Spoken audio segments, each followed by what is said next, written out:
Okay, let's get started.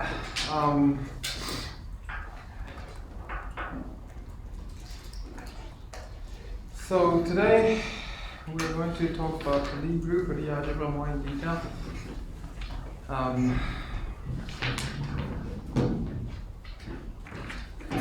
Which is a very important subject for physicists. So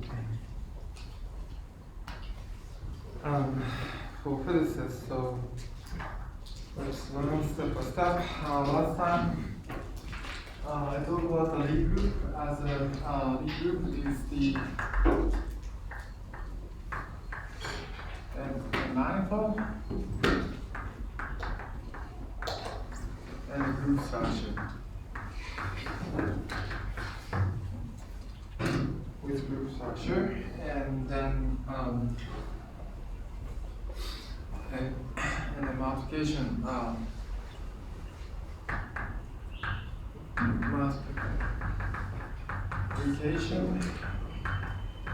and the inverse is smooth multiplication, smooth one.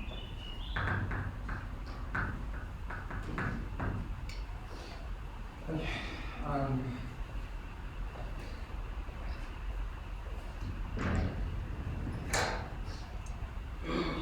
And I just give you a bunch of examples at the end of the lecture. So GL, SL is UN, here, and also I just introduce symplectic, and then UN, SUN, and then ON,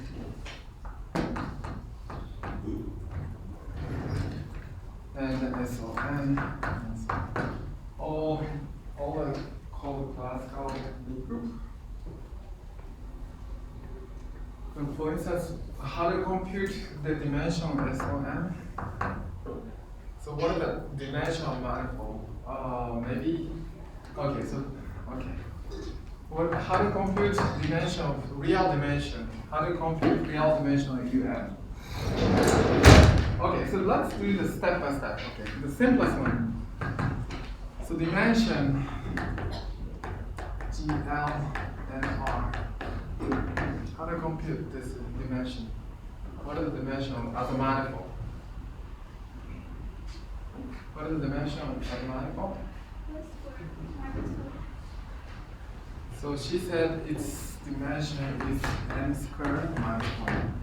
How do you show that?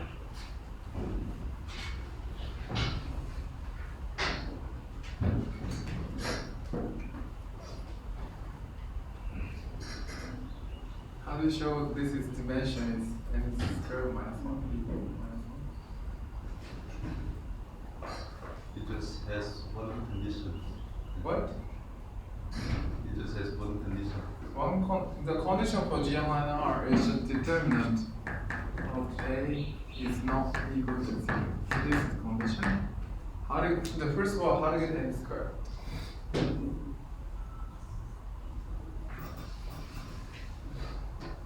N times n matrix. So it's n times n matrix.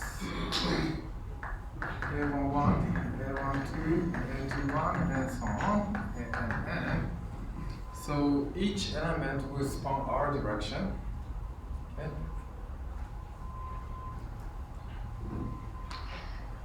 R direction and n squared copy, so n squared minus 1, n squared, dimension is n squared.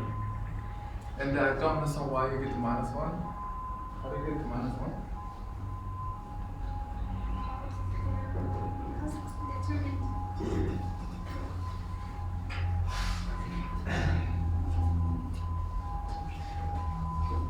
So let's do step by step. GL1R. Last time I told you what's this. Well, I asked you what's this.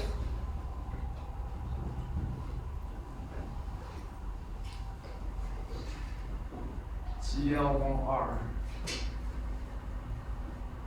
I asked you. I told you. What? real number.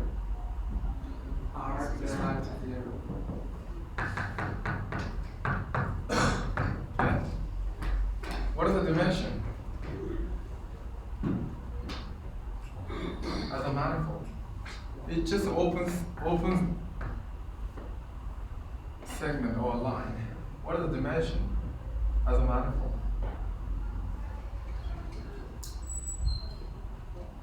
One. So dimension of GL1R is equal to 1. Real dimension. So clearly, once you put 1 here, it becomes 0. So this is not correct. So it's n squared. Okay. How many connected components does it have?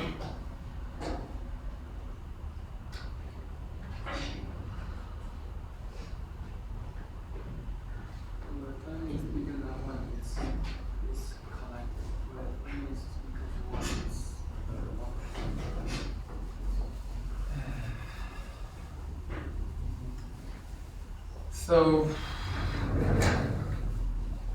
So there is a map called determinant L and R goes to R. Okay? It's a smooth map. Smooth map. Smooth map.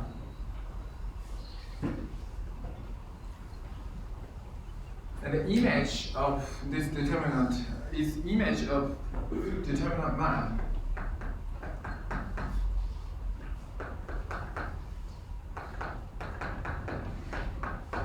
Is R mod get rid of 0.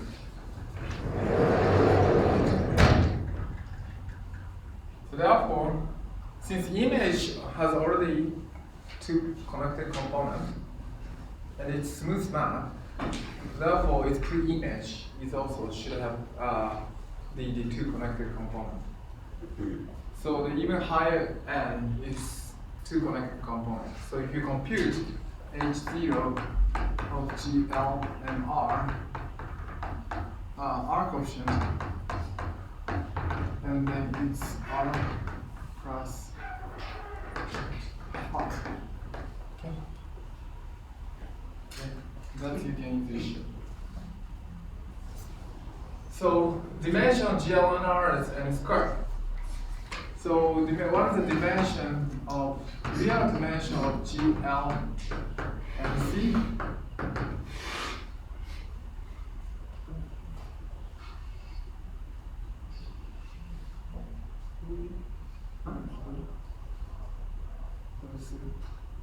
Speak up. 2n squared.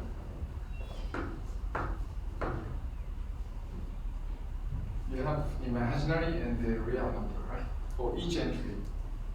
So 2 copy of real number from each entry. So how many connected components does it have?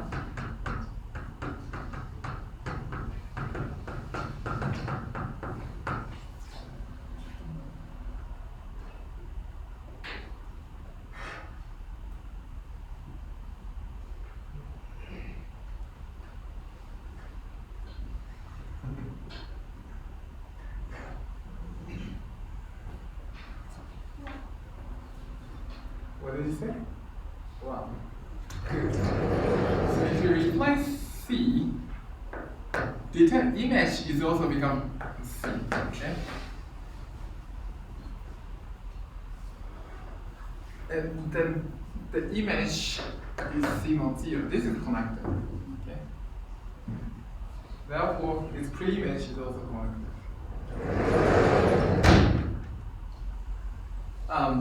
Okay. So, what is GL dimension R of UN? So remember UN is a GL and C such that the A is equal to 1.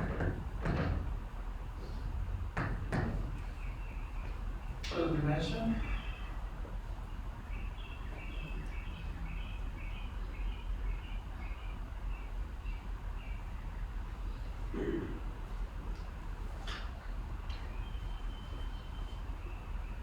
It's a bit difficult. GL is easy. What's the dimension? What? Can you repeat? N squared minus 1. Minus n? How do you get it?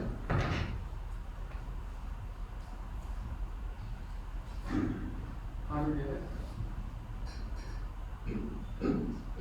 Or you just copy it from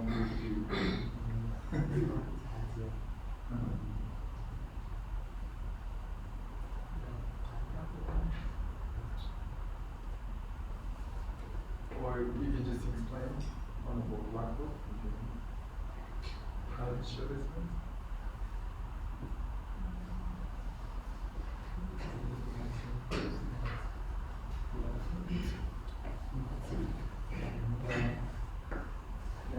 Matrix has one element, and we require the diagonal of the matrix equal to here. All element equal to 1. It has one equation, so it has the degree of freedom is equal to n squared minus n. Okay. To be honest, I don't understand its function. Okay. Okay. Does anyone have some opinion? Or derivation?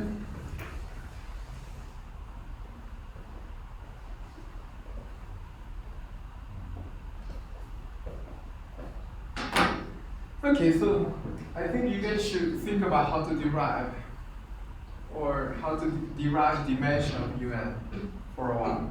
So this is exercise during the lecture. I will give you answer at some point. You should think about it. Likewise, you can just derive all the dimension by just looking at the constraint given here.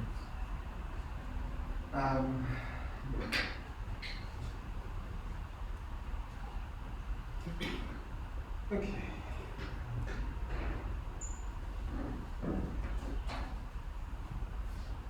Okay, just think for a while. Okay, just think for a while. So this is a Lie group which appeared in many places in physics. And also another thing that appear in physics is the algebra. So the algebra is the vector space. The algebra G. So this is all K. This is German G. Sometimes people call K. Old mathematicians call it K, but anyway. So G is a vector space over some field F. Of course, in my lecture, F is always R or C.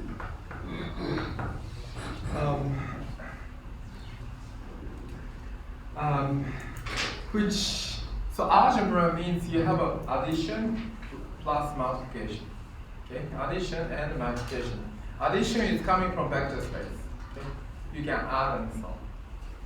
And multiplication is given by as follows. So multiplication is given by so-called Lie bracket. So you're already familiar with. So you just given multiplication, which satisfies one condition. Which satisfies following condition. One is linearity, bilinear. It should be bilinear.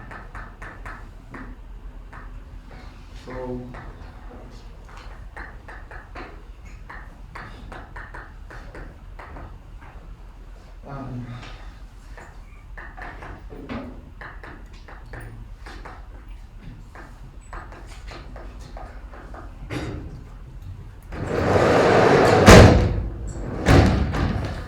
second, it should be anti-symmetric. Oh, by the way, I updated the lecture notes, so you should take a look at the e-learning. So anti-symmetry.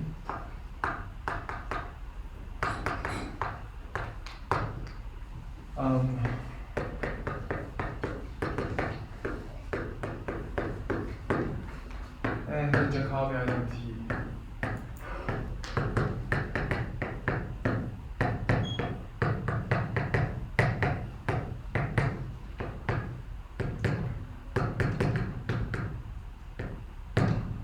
Okay, of course, x, y, and z are all elements in G, in the algebra, and the alpha beta is some element in G. Okay,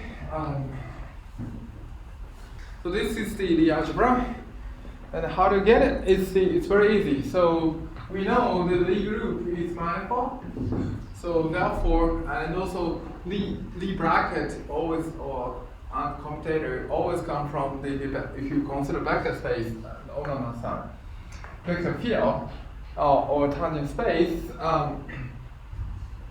So you just consider look at the identity element. So it has a group structure. It has the identity element, and then you just start with the identity and Lie group and look at the tangent space at point identity.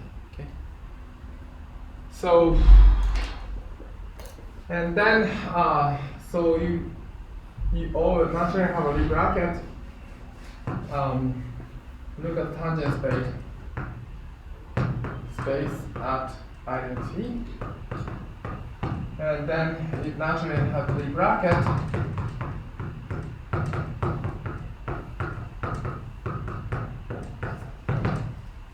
Such that the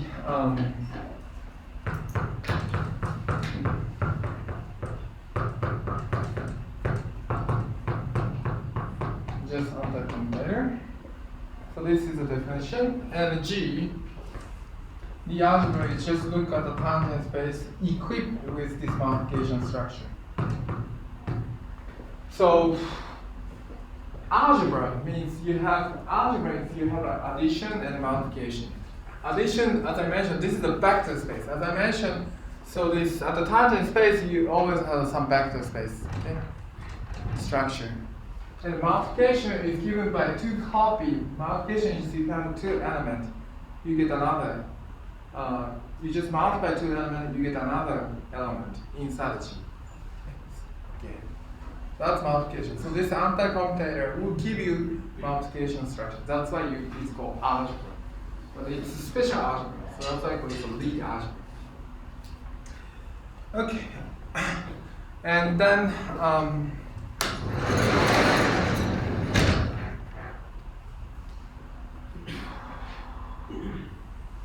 so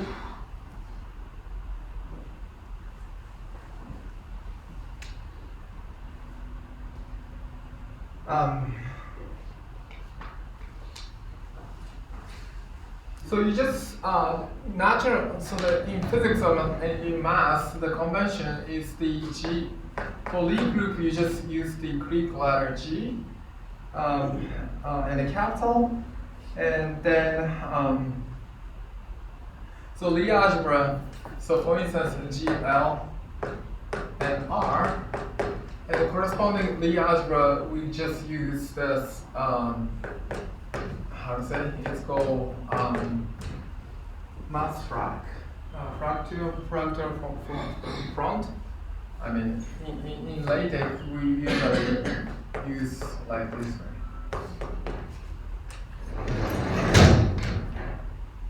So, what is the definition of GL and R?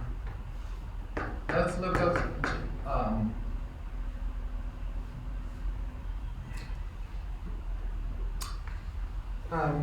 okay, I think it's better to move a little bit more on. Okay. So people just study this Lie algebra for a long time. So in late 19th century, and the two people, Killing and Cartan. So we'll classify all semi-simple Lie algebra. And you can see the corresponding Lie algebra, of course.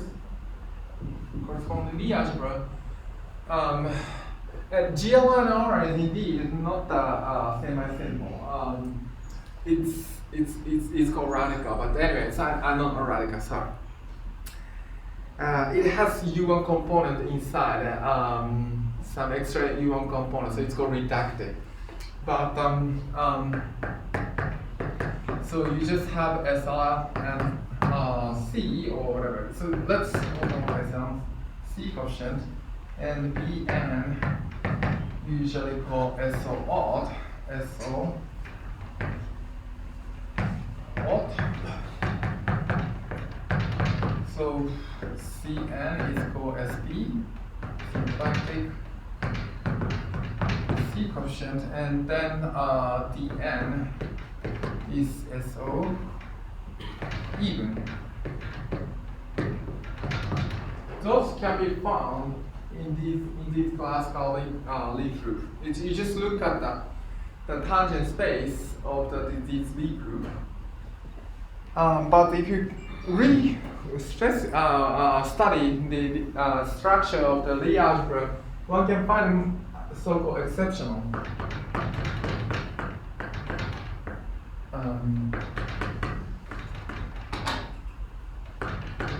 Lie algebra. So E6, E7, E8, and F4 and G2. As far as I remember.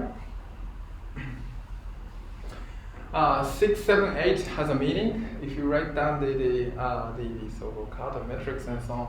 Anyway, so it has 6 by 6 metrics and so on.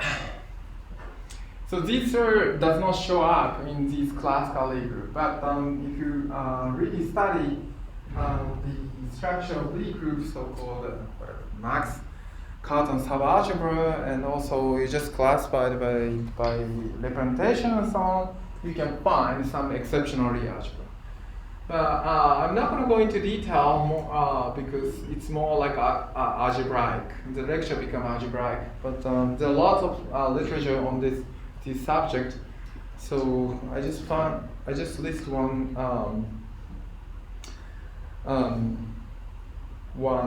reference, so Kirillov reference. But you can find lots of book that explain Lie algebra. It's very interesting, and then physicists often use many and even exceptional Lie algebra, especially these will show up in the string theory. String theory really likes these exceptional Lie algebra. Okay. Personally, I work on G2. Anyway. So I'm not going to explain, but if you're interested, you can just take a look at it. So it's a bit more algebraic, not the geometry course. It doesn't fit into geometry course, so I'm going to skip. Okay, so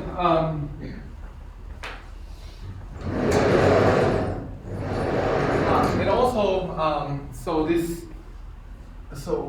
it's called ADE. You might have heard of it. So there's a corresponding Dinkin diagram will show up, and then so I just explained it. So E type is more like these are called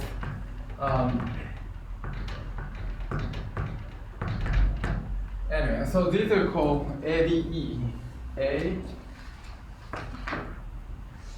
D E. Are called so-called simply laced. So there is no like a double arrow. So sometimes the linking diagram has double arrow. For other groups, for instance, G something like this one, 3 arrow. I'm not going to explain how to draw the linking diagram.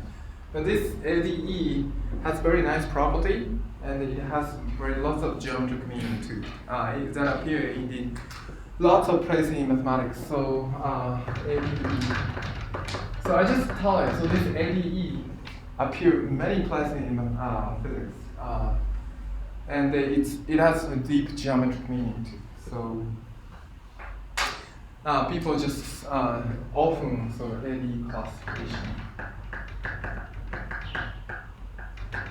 Classification.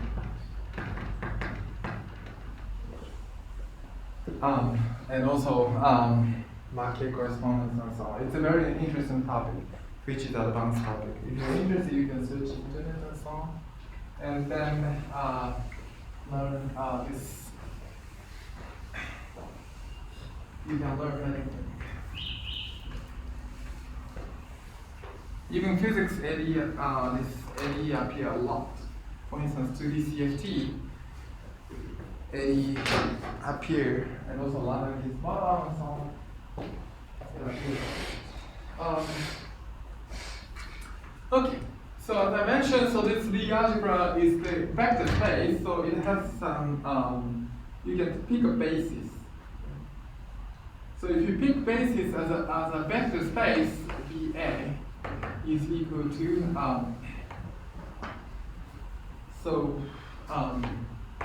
VA, so A runs for 1 vector dimension of G, okay. Then any X element in Lie algebra can be written as, I already use Einstein convention. So where XA is just some number. It's more like, so in vector space, if you consider manifold and tangent space, you just have, if you use a local coordinate, x1 to xn, these are you can take the basis of the tangent space at this point. So these bases corresponds to this TA. But instead of instead of writing we just use TA. In particular, you can just this computation relation or the bracket can be written as the XA, YB, TA, and T. And often, since this is basis,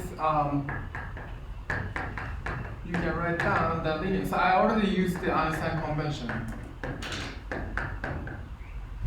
You can just write down. So if this is an element inside a Lie group, Lie algebra. So Lie algebra is vector space, so therefore it can be written in terms of the some linear combination of the bases.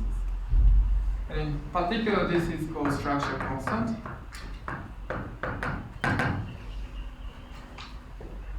And this is the anti-symmetry. So this anti-symmetry will tell us. So this will give you FAB C is equal to minus FBSE. And furthermore, this Jacobi identity will give us something like this one. F A B C F C D E is plus everything cyclic in ABC, ABD, A, B, and D, plus cyclic ABD is equal to 0. Jacobi identity amounts to the quadratic relation. It's called quadratic relation in the structure constant. So let's look at the example. When G is equal to SO3, so this one often appear in physics. Often appear, so recall the SO3, SO3, which is A is GL3R, and and then A transpose A is equal to 1. And also determinant is equal to 1.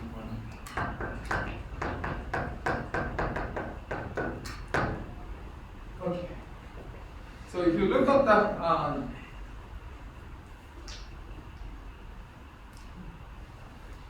the algebra SO3, so what would be? What it's going to be? A is indeed 3 by 3 matrix. It's 3 by 3 matrix. What are the conditions you get?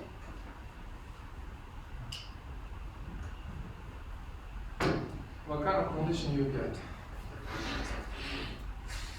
So what kind of condition you get for SO3?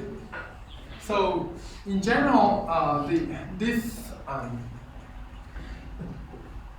so we just look at the vector space.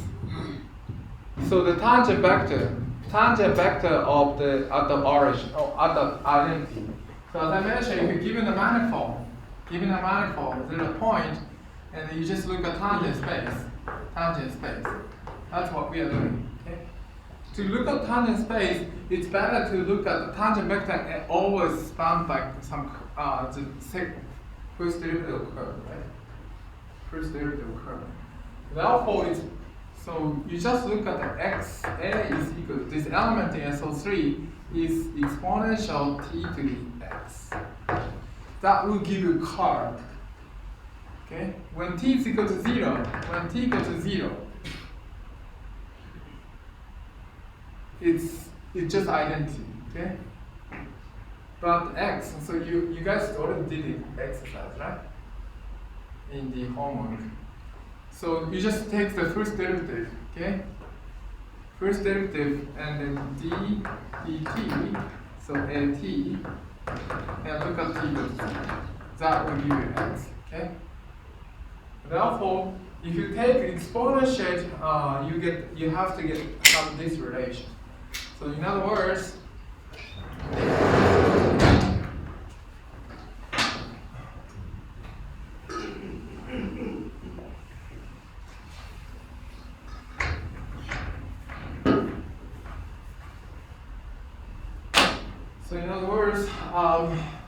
so exponential txt times exponential tx has to be 1. Okay? That will lead you to the condition exponential t xt plus x has to be 1. Okay, always. That will lead xt x plus x has to be 0. Okay? Always. So this is a condition for sorry, I call it x xt plus x has to be 0.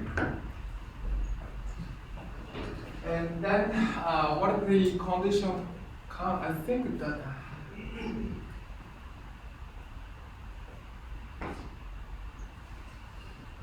so yeah, this is it. So what's this condition?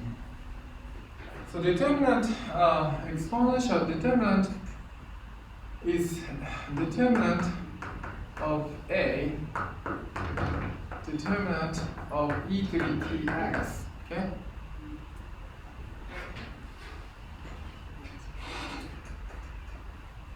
And this is equal to has to be 1. Okay. What's determinant e to the tx? How does it reduce this to?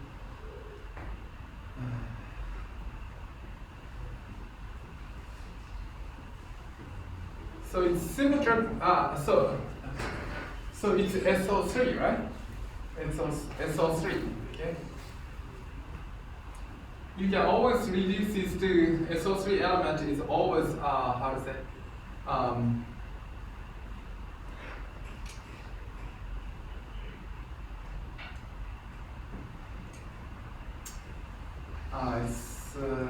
Okay.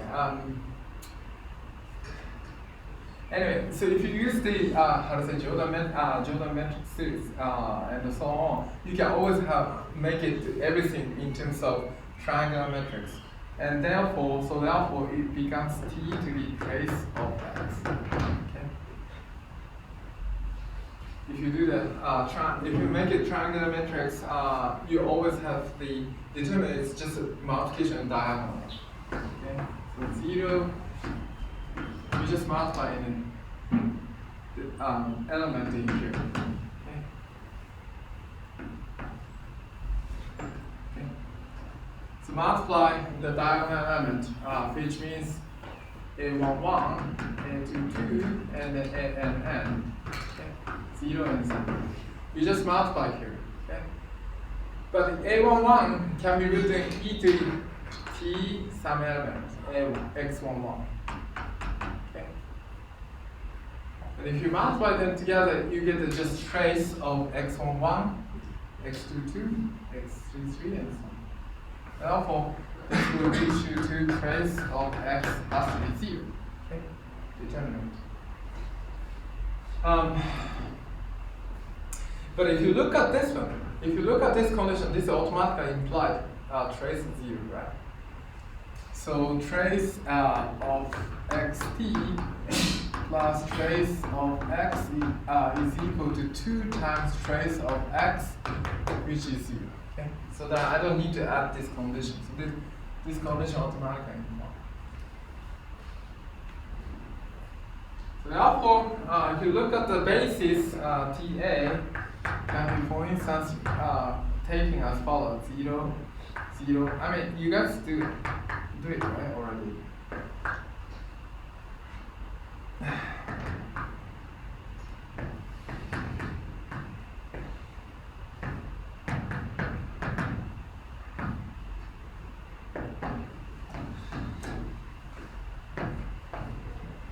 So these are bases for SO3 that satisfy this condition. Okay. What are the dimensions of SO3? Okay, so this means the dimension, real dimension of SO3 is 3. So another way to say that the SO3 is as a manifold. Well, another way to say SO3 is what? Huh? What? As a manifold. Then no SU2.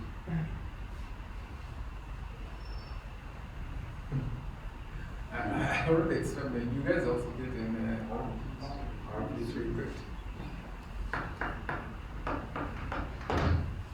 So dimension RP3 is 3 dimension. And you get the, if you look at tangent space at some point in RP3, you get the 3-dimensional vector space. That's what you mean. Okay.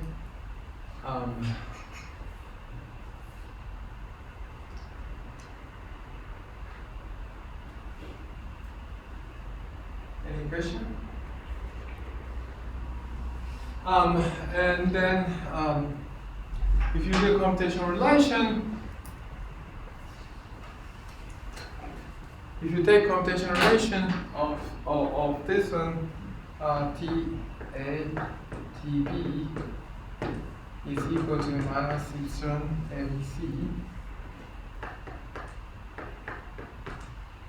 So this is the, I mean, if you redefine, if you put the redefine I here, you get the usual angular momentum, SO3, the quantum, what you learn quantum mechanics in angular momentum quantum mechanics. Okay, so that's the, so therefore this is structure constant. This is structure constant of SO3. Okay, and then now let's come back to this UN squared. So what are the Lie algebra? Lie algebra.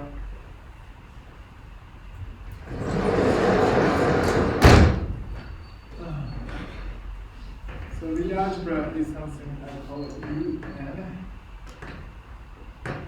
which is the matrix X, which is n by n matrix with C percent. So you do the same exercise, but now in complex world you have a dagger plus a has to be equal to 0. Okay?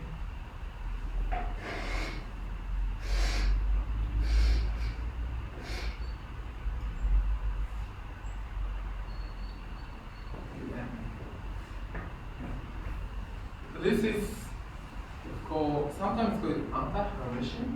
Is it correct? Hermitian is A is equal to A dagger. So this is a Hermitian, right? Am I correct?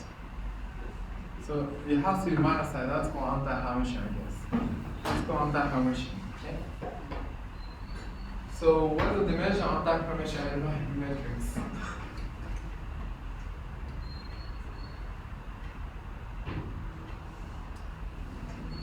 So let's do that.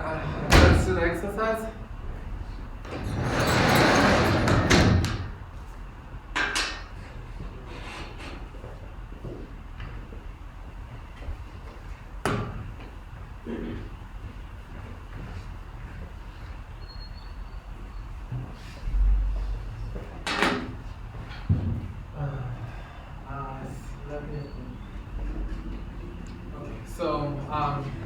So n by n matrix, and you have, as he mentioned, you have to consider diagonal matrix and the off diagonal matrix. Okay.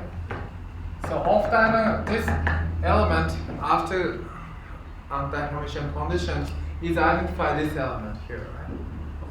So how many elements are here? Off diagonal here. What?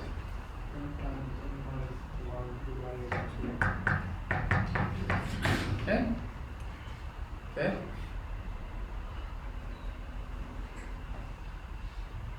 You understand? Then it's a complex number, so you have the real dimension. If you consider real dimension, it has to be times 2.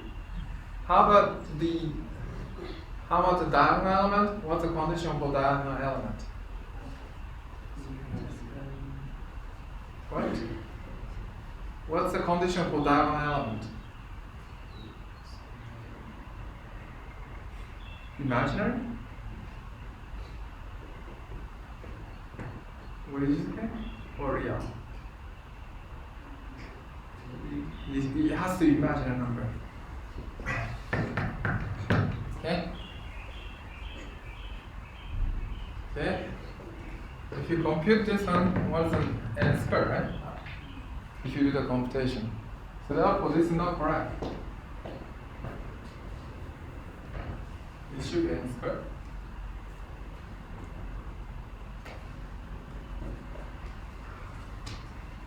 That's how you compute the dimension of the leaf group. Okay? The rest of the computation I will leave it as an exercise. So let's move on. So I already explained to you. And since the so we have left multiplication. G goes to G, so any element H is mapped to GH. Okay? And then, so if you have a manifold, okay, and this is diffeomorphism.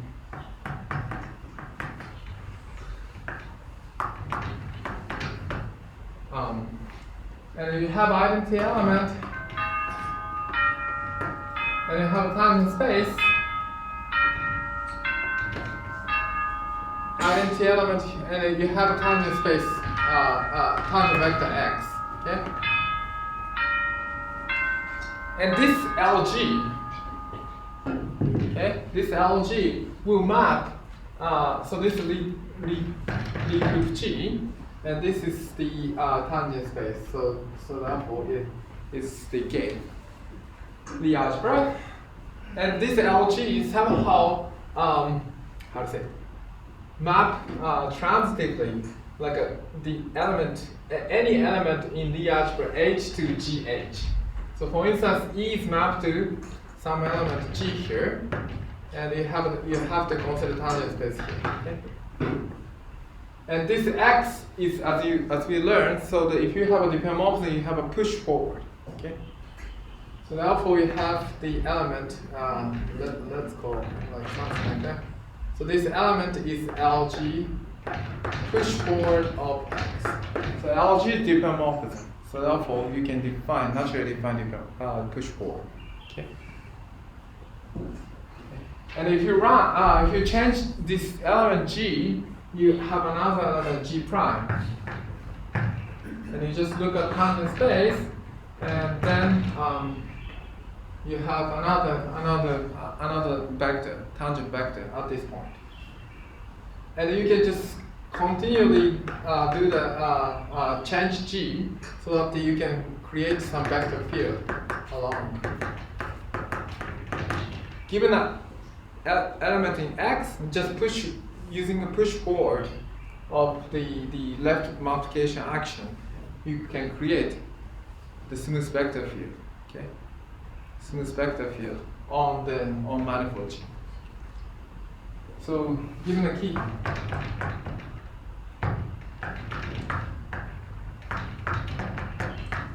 for any G, we'll create X will be vector field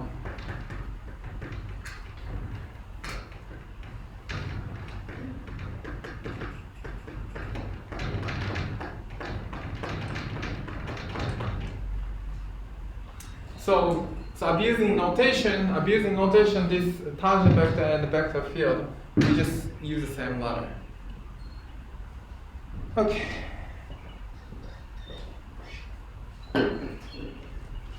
And if you have a vector field, the first thing you consider is what is the flow.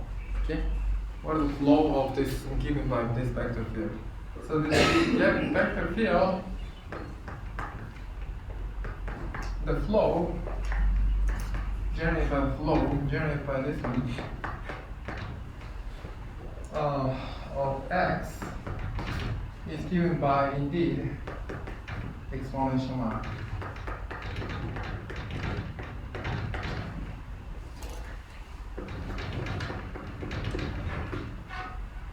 So this exponential map, I mean, you can do the Taylor expansion.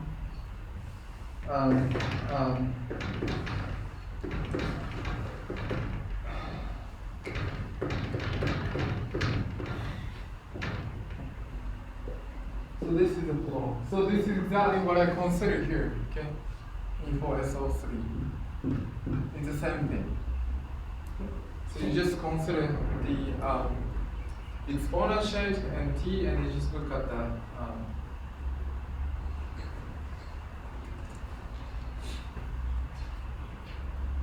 okay. Any questions so far? So therefore, this exponential mark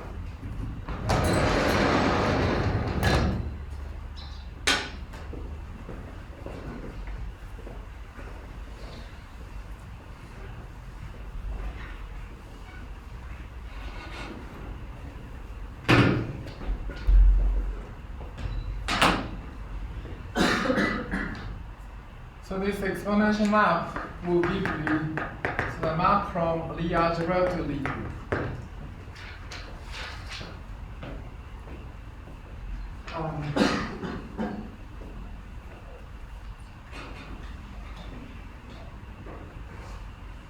So eventually, so we will consider. I think we can go a little bit talk about the vector bundle today. Also, the end of the lecture. So eventually, so we are talking about Lie group and Lie algebra, which itself, if you look at the representations of algebraic structure, which itself is very interesting. But I'm not going to do that because of this. This lecture is about geometry and topology.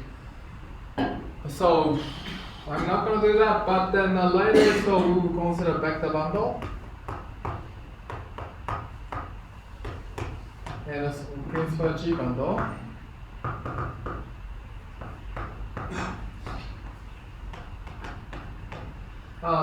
And then that would describe so-called Yaml query. So, I think one of the most famous physicists, Chinese physicist, Yang, constructed by using the serial vector bundle. Yeah. So that's what we are going to do. But before that, and there, so we also consider so-called connection on curvature again. And curvature, like a Riemannian geometry, There, so one important form is the very important role. So it's called Meier-Cartan form. Meier-Cartan form.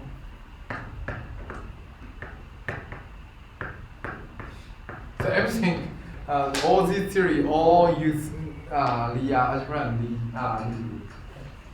it's a very, very natural thing to consider as a physicist. Okay.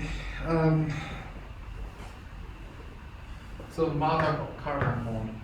So since G is a vector space, it's natural to consider dual vector space. G star is dual vector space.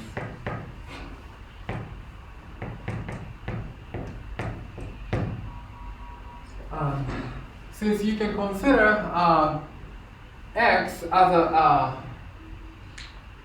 vector field, what is the dual to vector field?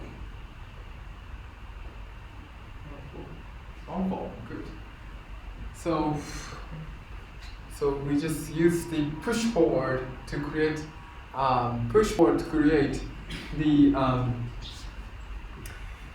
the vector field. So since dual of tangent space is cotangent bundle, right? Cotangent bundle. So you can just create the one form by just putting pullback of the cotangent bundle. So therefore, you just consider the tangent space of G, right? But to create the Lie algebra, you just consider tangent space. The dual is, of course, is cotangent space. Okay. You just consider one, and its element is some one form, and then if you use the pullback of the left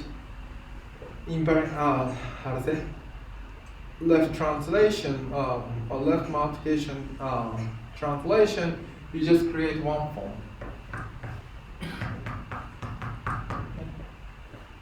So this is the indeed the element. This is indeed, you can identify G star.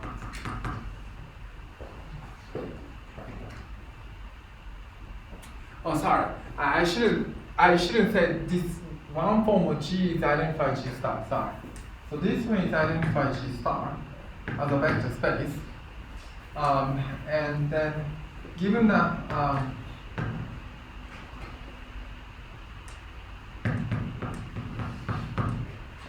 So given that the element in cotangent space as identity, if you use a pullback of this left multiplication, you can create the one form.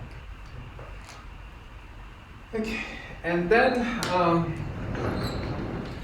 so since you have natural pairing, so given that X and Y in G, so in G, you can identify this a vector space, so vector field. And then you can, if you take omega on the X, you have a natural pairing between one form and the vector field. So because they are dual, this is constant on function G. So one is created push forward, and the other is created pullback. Okay.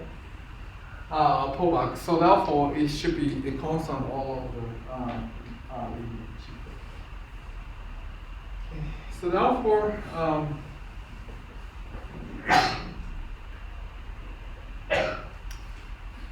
therefore, if you apply, so its derivation, apply constant function, this is always zero. Okay, for any Lie algebra. So therefore, this is always true. Since this is constant, if you apply, vector field is just derivation, first derivative. First derivative of constant function is just zero. So therefore, if you use just the usual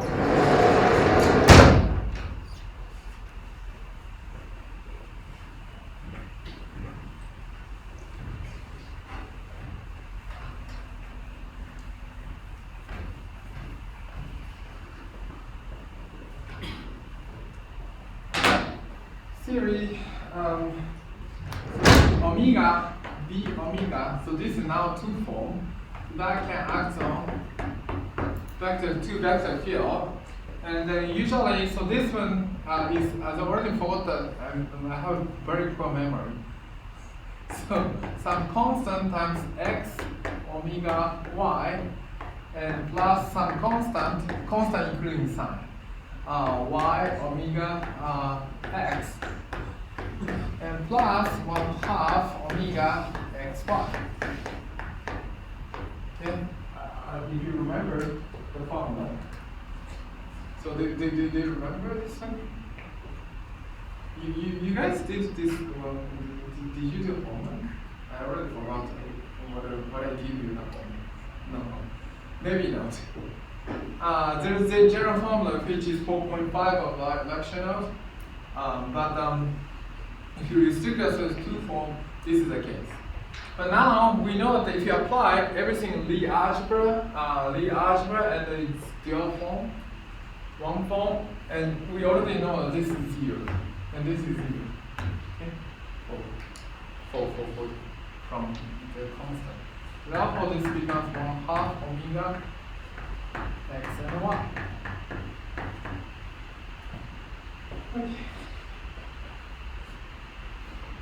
Sorry, I missed sign. It should be minus, and this is minus. So some number, I already forgot. This is plus minus 1? Maybe plus minus. I already forgot. You should check 4.5.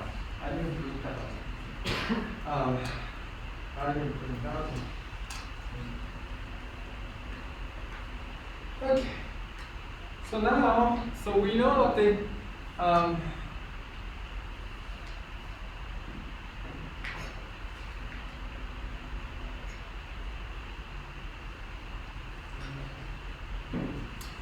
so we know that so if you write down, so let's take x as a TA and y is TB. Okay? TB. So the basis. So as I mentioned, I already erased. So G is spanned by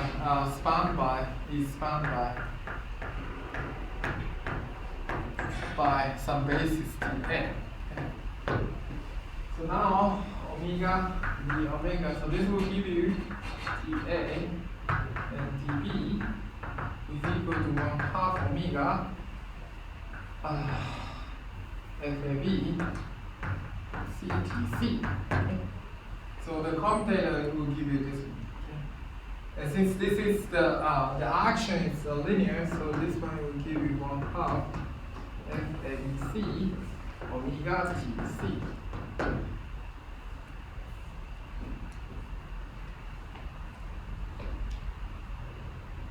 Okay, so therefore, if you look at the dual basis, let's call dual basis of G star is spanned by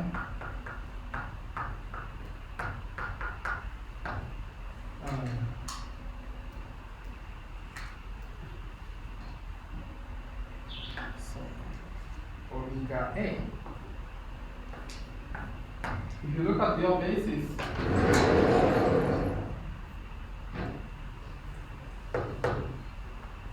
okay.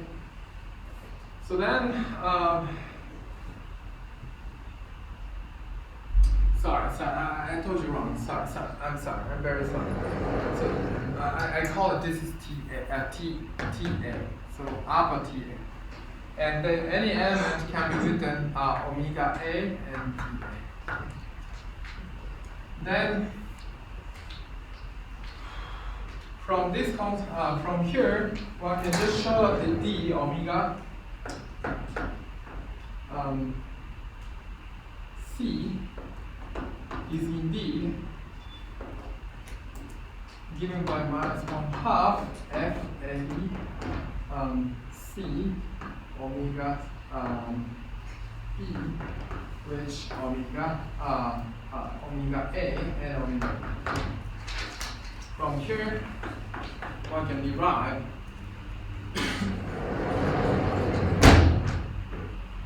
like this.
Yeah.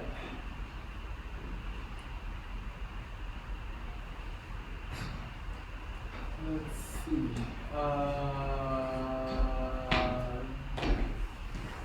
So this is the exactly what you get, and then if you write down, so this equation, if you use this expression, this will give you so-called Markov equation.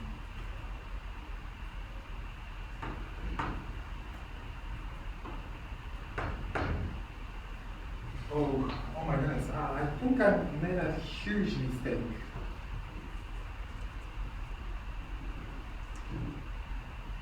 Sorry, I made a huge mistake. Sorry, you should point me out. Yeah, sorry. This is not correct. Sorry. Sorry. This is not correct. Sorry. So I just call this one omega n.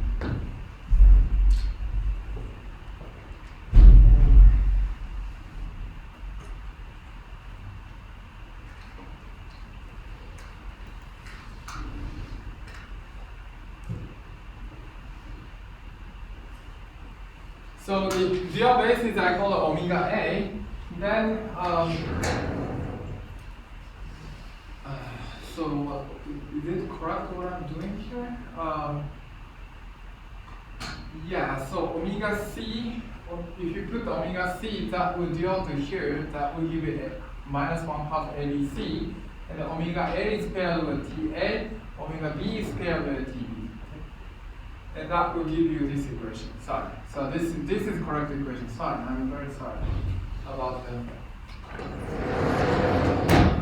And then the lecture, since lecture notes has typos, I got confused. So we now define so-called Markov form.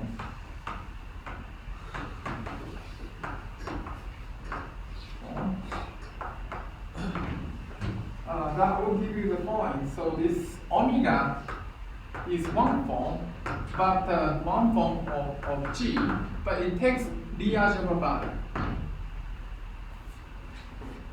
The algebra value. So which means that if you act some vector field X, okay, that would be the element. So if X is the element is the vector field, that will give you the algebra. Moreover, if X is a vector field G. Okay? The vector field generated by left action. Okay, left action. So left multiplication action. Then, moreover, if this is the case, the omega x is equal to x itself. That's the Markov form. Then, if this property is held, omega is called Markov form. So in other words, omega can be written by sum of omega A and TA. And precisely speaking, I think the correct thing to do, so I have a lecture, my lecture is horrible here, sorry. I think I should use upper A, and then I should upper A, upper B, and then C, and this is much more natural. This equation much more natural, sorry. So therefore I should use upper A here. Okay. So I will correct the lecture note later, sorry. This is the lecture note here is very strange. So therefore A runs for 1, 2 dimension of G. So therefore, if you act T A, so it's just a natural pairing between so C T A T C. That's what you're going to what's going to happen. C is equal to 1 2 dimension of G. And since they are dual bases, you get the delta function, delta CA and TC, which is TA. Therefore, if you apply the basis of the algebra, naturally spits out the same element. So here it takes the value of G star. Here it takes of G. And if you apply G star with pairing with X, okay, that will give you naturally X. So that's called Markov form. And this equation can be rewritten in terms of Markov form. The omega is equal to minus 1 half omega.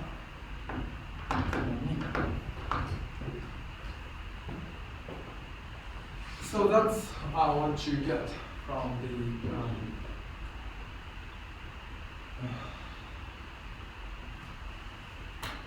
from this equation by using. So this is called, and this equation is called Markov equation.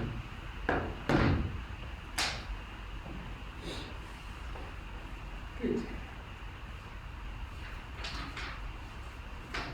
Yeah, sorry about my lecture. Sorry, I will correct it in there. Any questions?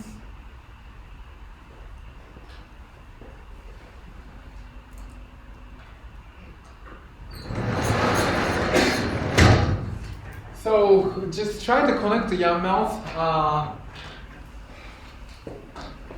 Do you remember how to define the curvature and so on in Riemannian geometry?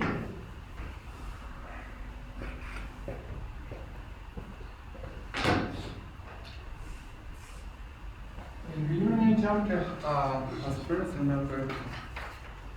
So try to connect. Try to connect the Riemannian geometry.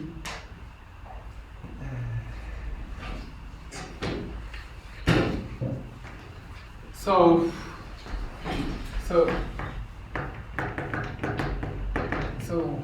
how do you compute this Riemannian curvature? Do you remember?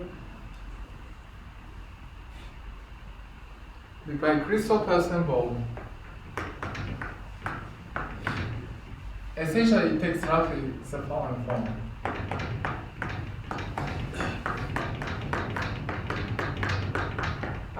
and omitted the letter in this.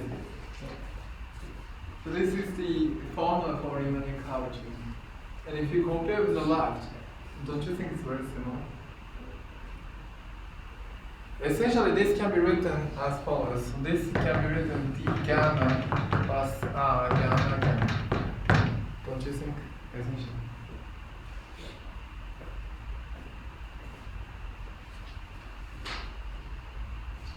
Can you see that? So already this Markov form looks very similar to the curvature, Riemannian curvature, differential Riemannian curvature, connecting. Sounds like flat. So curvature zero equation for Markov form very look like. So therefore this Markov form will play a very important role in this the Young-Nelson or principal G1. Okay, that's the we are heading to from now. Yeah. Okay, we are heading to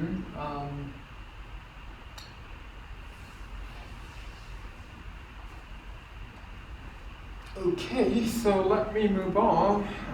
So I just add the new content. So somehow there are lots of action. So the one is the action. I'm not going to tell you anything about representations or the algebra, but I just give you some notation. So there is for adjoint action. Action. So which is, I call it adjoint, G goes to G, GH is after GH, G inverse. That's called adjoint action. And then you can have the similar adjoint action for the algebra to G.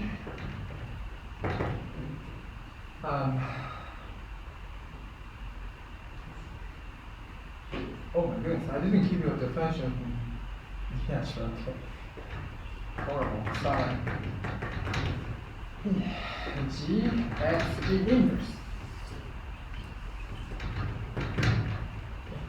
So this is another adjoint action. Can you see why this is the element of the algebra?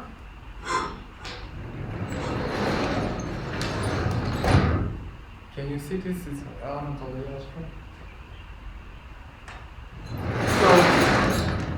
So the dimension, so this one, so the algebra is the, so just make sure this G is not the same as this K. So this is the algebra. So just make sure.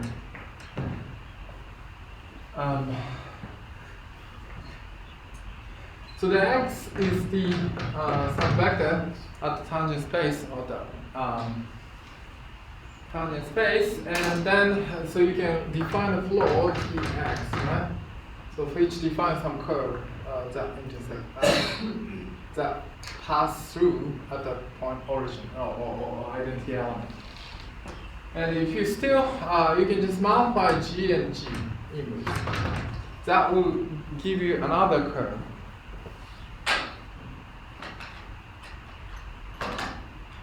That will give you another curve. Okay? So this is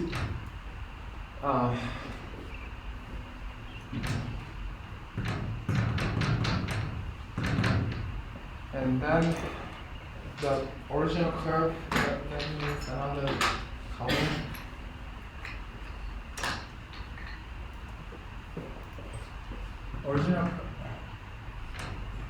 Original curve is into dx. And if you take differentiation with respect to t, dt, dx, which is inverse, you still pass through the origin. Once you take t equals 0, they cancel each other, you get identity. And t equals 0 will give you this element. So therefore it's give you another tangent vector. This is g x g inverse. That is adjoint action on the algebra.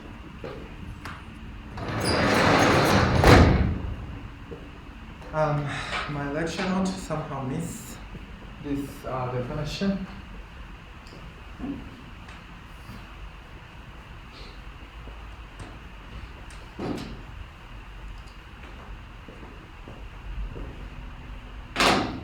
And then there's the co-adjoint action. So the co-adjoint action, okay, star. This is the diopole, G star. Goes to G star. And that is given by, it's just a dual, it's a dual. So therefore, if you have omega, so omega x has natural pairing, will give you some function is indeed constant, is equal to constant. Okay, so omega x is constant, as I mentioned, constant on G. And then adjoint of G x omega is equal to adjoint G star omega acts on x. That's how we define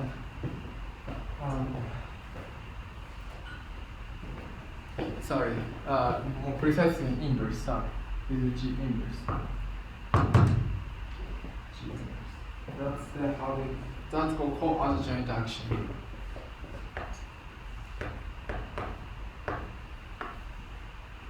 Co-adjoint action. And furthermore, you have a derivation or infinitesimal version. Of course, if you take derivative, so this adjoint will give you G plus G goes to G. Infinitesimal version will give you x and y is equal to x and y. So this is infinitesimal version.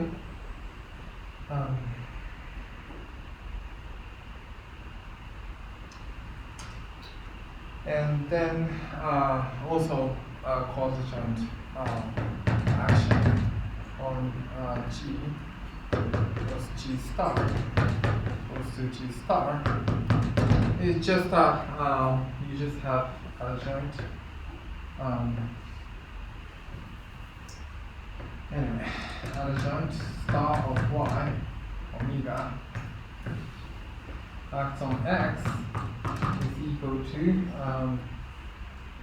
omega minus adjoint action of y, more precisely speaking, x and y, minus x. So this is a coadjoint action. So these are very important actions which appear many places in physics, even too. So I just give you the definition. And a more interesting action one can consider is the action G on we can just take a look at the action on some manifold. That is an interesting thing to consider. That also appear physics in many contexts. In symmetry, it's very important in physics. So in physics, symmetry is very important.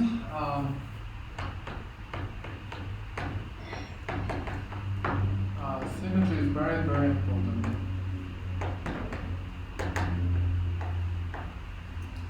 Very important.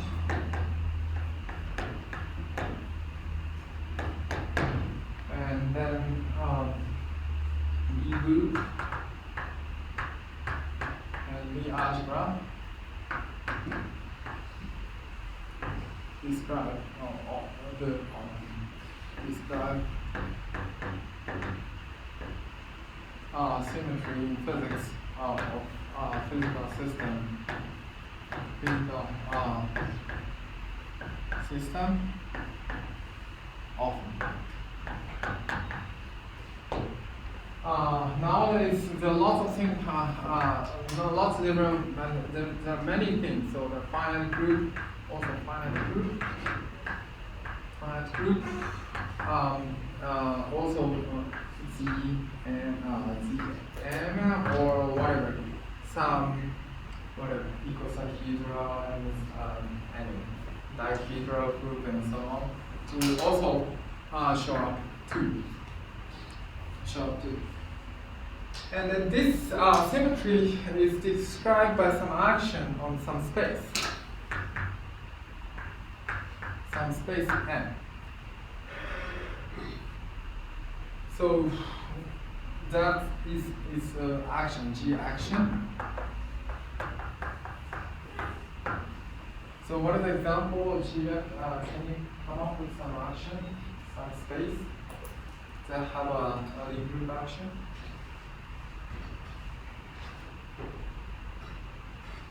What is the example?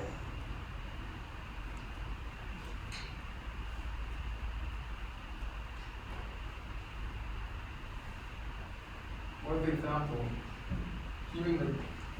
Can you give me example G and M? What? But that's not the algebra, the group.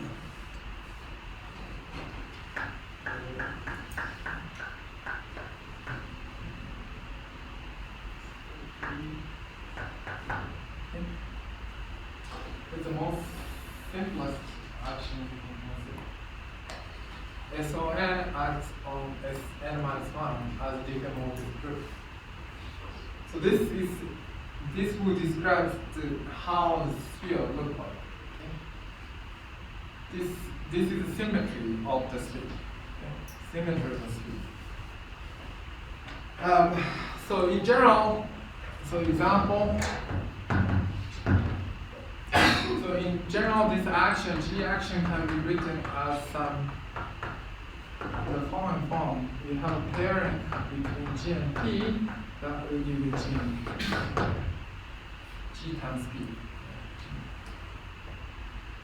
So it's the same. So if we have the sphere, okay, and if you have the SON action some point, here is mapped to some point here. So this is P and GP.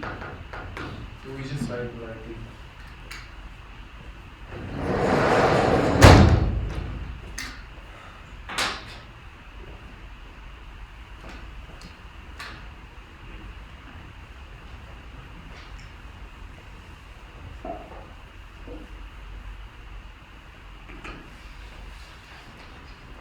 Okay. Oh, sorry. I think I'll keep going without taking breaks. So, and that will, of course, it should satisfy the group action. So for instance,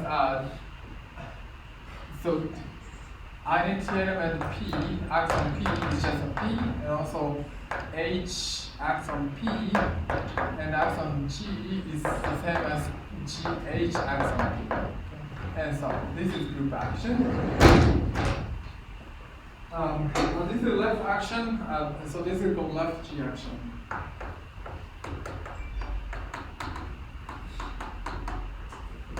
And then also one can also consider the right G action. And the most important thing is that the follows. Okay, I think it's better to stop now, and we'll explain a bit more detail about the G action. Let's take a break.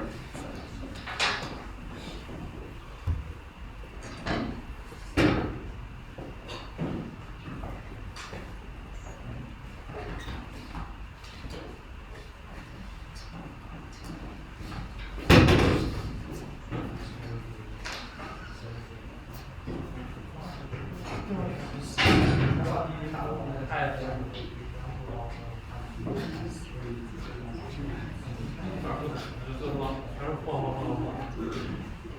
whole vibration.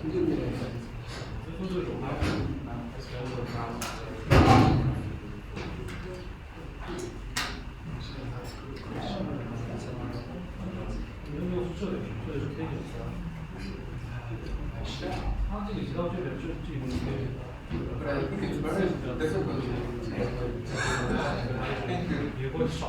just compute that one using so-called spectral sequence. Spectral sequence or like the exact sequence of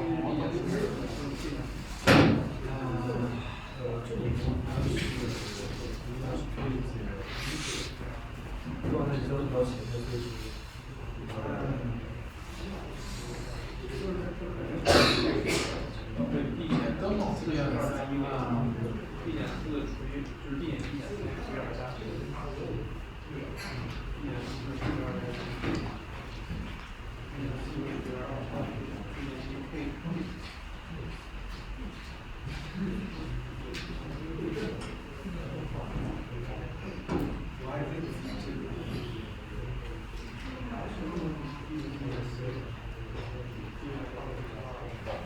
Yeah, let me think. I cannot answer all those in my head.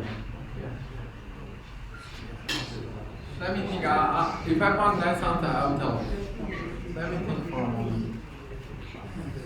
Oh yeah, so just you should pick up graded homework.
Okay, so there's anything else in Wikipedia.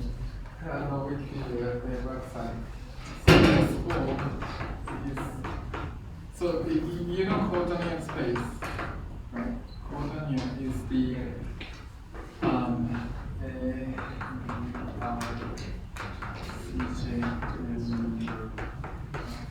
so this is coordinate.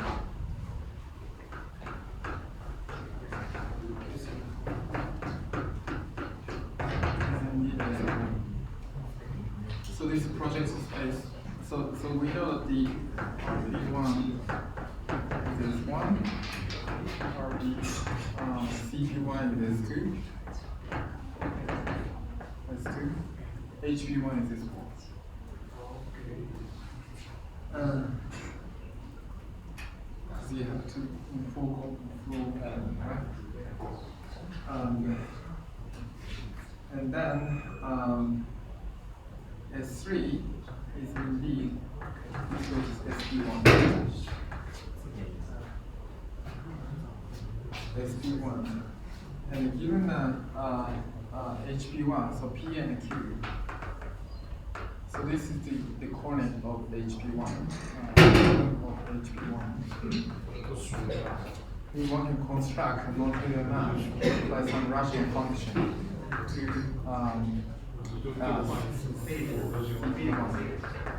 some rational function that will give you non-trivial element of particle.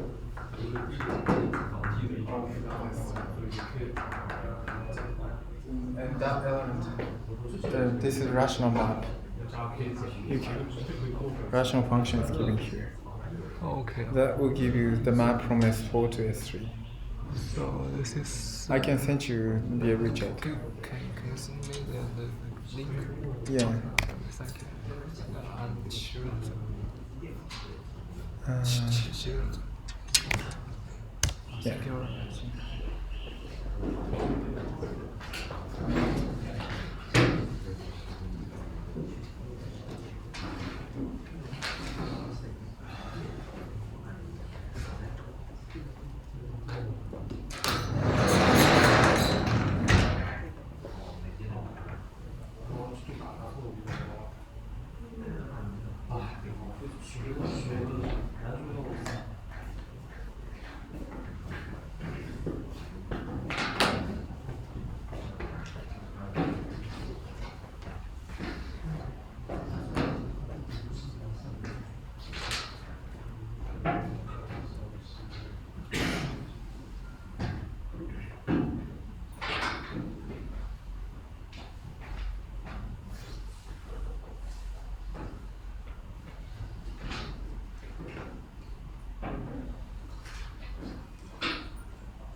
Shall we start?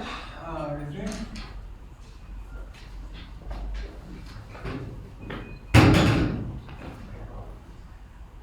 So,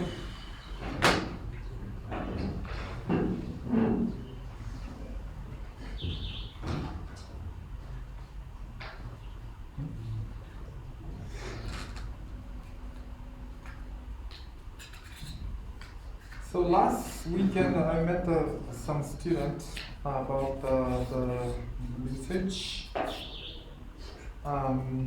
My suggestion to undergrad students, just follow your heart. I mean, some people pick supervisors very early stage, even first year, some in China. It's quite amazing to me. I didn't, in Japan, there's no such a culture. When I was undergrad student, I was interested in geometry and physics, both, like this kind of stuff.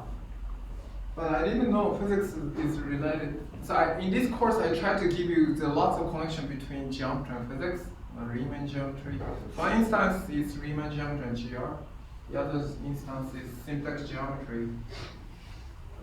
Simplex geometry, classical mechanics. Even the exercise, you already see some.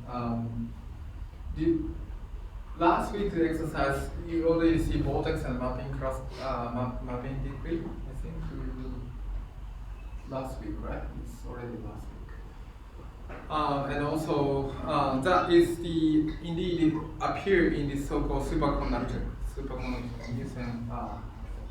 Nielsen, Inomiya, and so on. The last week's the homework is about more like condensed matter physics. And also we are going to talk about the vector bundle and the Yang-Mills, and then there are lots more. There are lots more intersection with geometry and physics. But when I was a student, I was not a good student, so I didn't know so much about the connection between geometry and physics. And I studied GR when I was young, like around the year age, like undergrad student. But I gradually shifted the direction of the research, and then end up with like doing a bit more mathematical physics related to string theory and quantum field theory.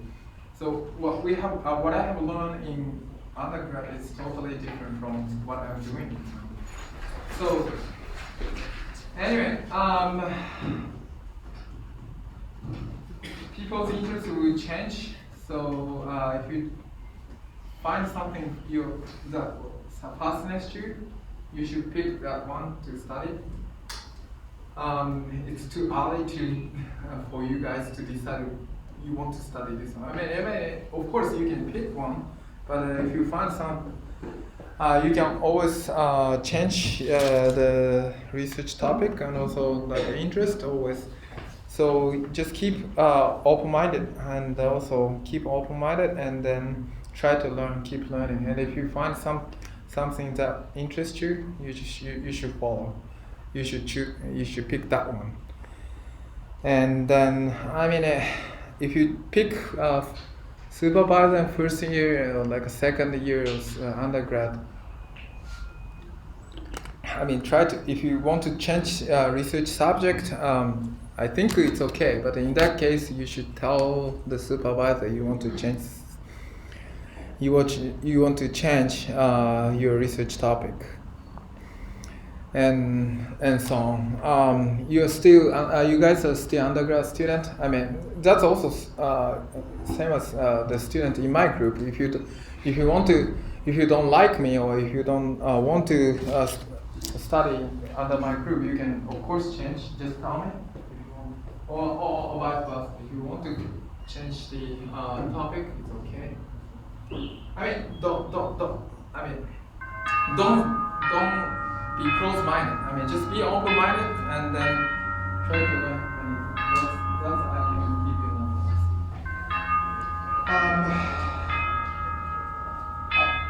For students of your age. So yeah, even now some students just contact me already from other group, even from other group. But in that case, you should tell first your supervisor. I don't want to steal students from other group. So and also I don't want to be irresponsible and so on.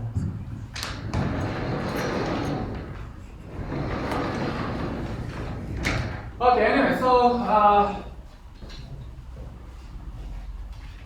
let's continue. So that's advice to students of your age. Just be open-minded. Try to learn many things. Try to learn what's going on in physics or related areas, and then nowadays you guys are lucky. So due to Corona, there are lots of open courses online. So you can just go to attend even seminar, lecture, and so on, so that you can learn many. Okay,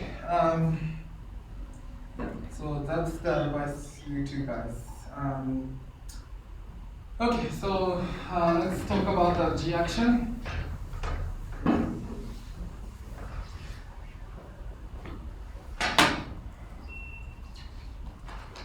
G action.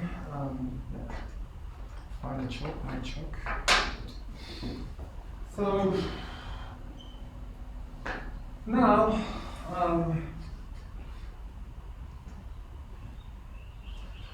So given a closed subgroup H of G is a closed subgroup.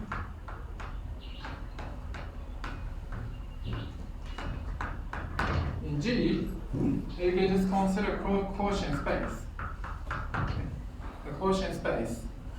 So namely, you can just consider any element in H is the same. So,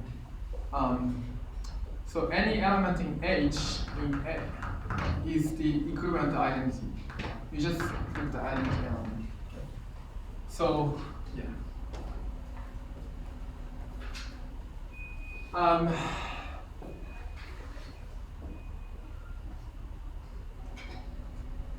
It has a manifold structure. So the quotient space has this quotient space has a manifold. Quotient space is indeed is a manifold.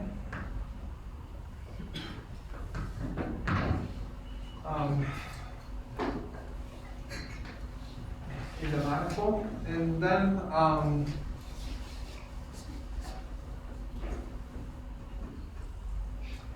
and projection map. So this is projection map. Means it is projection map is indeed a smooth map. Smooth map between manifolds. Between manifolds. And this is this G mod H is called homogeneous space.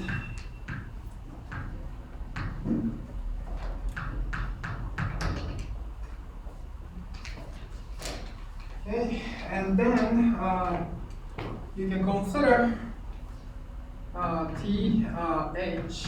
So we already identify H as an identity element. So or some point on this manifold, of this homogeneous space. If indeed as a vector space, you can have the quotient space as a vector space. Sorry, I think it's very difficult to write an H in the general letter. Like maybe like this way, H. So this is the vector space, and this homogeneous space play very important role in physics. For instance,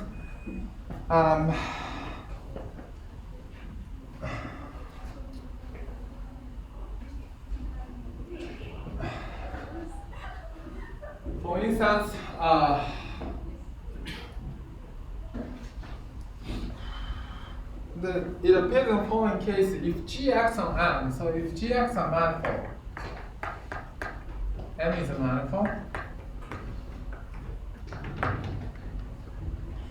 OG of P is called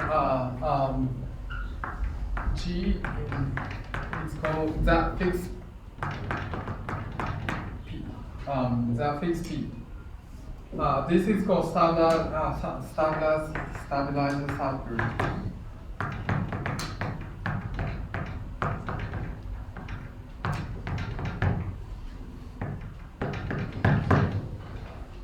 So stabilized subgroup, literally this is stabilized the point P of P.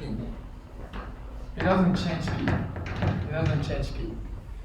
So for instance, if you look at this element,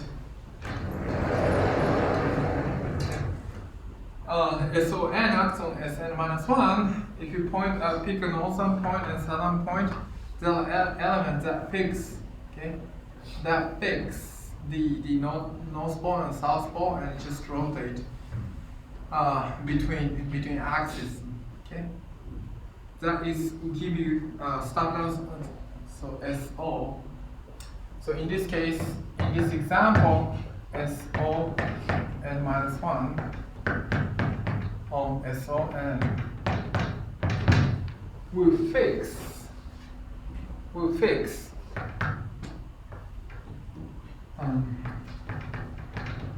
the north pole and south pole. Okay, so of course, right? So I mean, this is whatever xn element, and then n minus 1 just rotate n minus 2 element, S and this great equator or whatever, that will rotate SO n minus 1 will rotate this great circle and fix northern southern. So this is the subgroup. Study as a subgroup. Okay, and then we have the diffeomorphism. Oh my goodness, my lecture note is full of typos. Sorry. Why am I?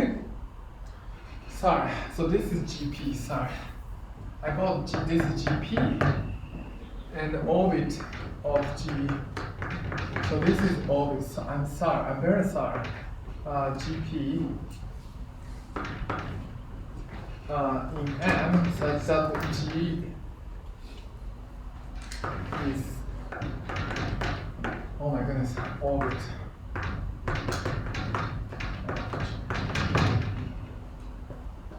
Sorry, I'm very sorry. And if OG orbit of P is M itself, G action is transitive.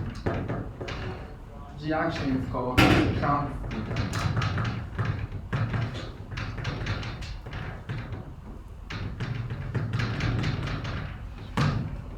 So which means that given a point P, so if you look at the SON, the G action, it just swipe all the manifold.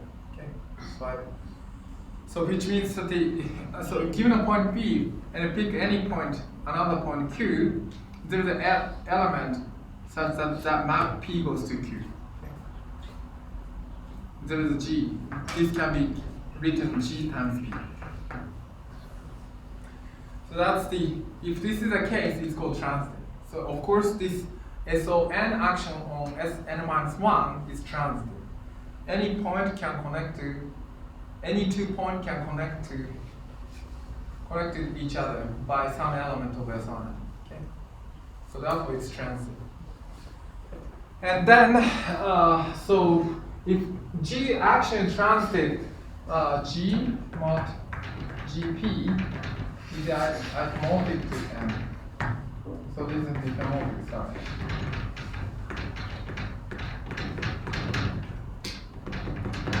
So if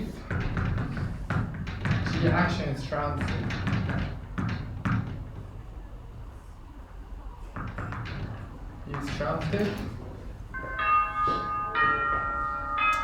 so let's look at the example of this one. So as I mentioned, SO n acts on Sn-1 transitively, but if you pick some point north pole, there is a stabilized subgroup SOn-1. Okay, so SOn-1 should be diffeomorphic to Sn-1. And hopefully I have written the correct.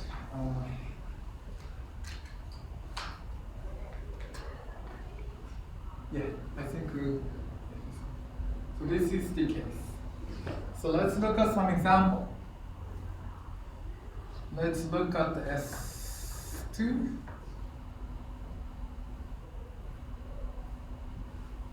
Then this is equal to SO3 mod SO2.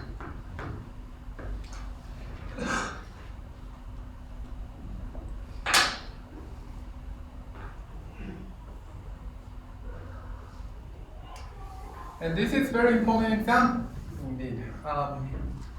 As we will see, so SO2 is what? SO2 is, another name is what?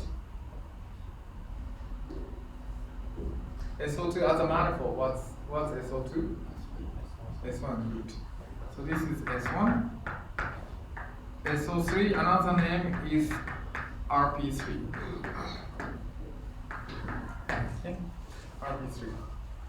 So therefore, there is a relation between this is 3 dimension divided by 1 dimension, you get a 2-dimensional space. Okay, that's very natural, right? And we will see in this principal G bundle. Later we will see this is it's indeed S1 bundle over S2. So given that, so RP3 can be understood as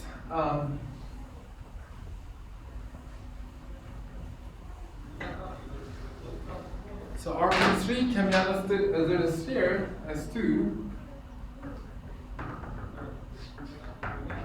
and at each point there is a circle. There is a circle at each point.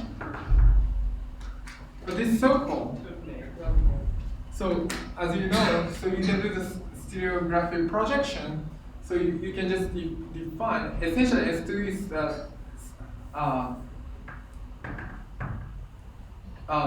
northern hemisphere and southern hemisphere. Okay, times S1. Times S1. You can consider S1. It's just a direct product.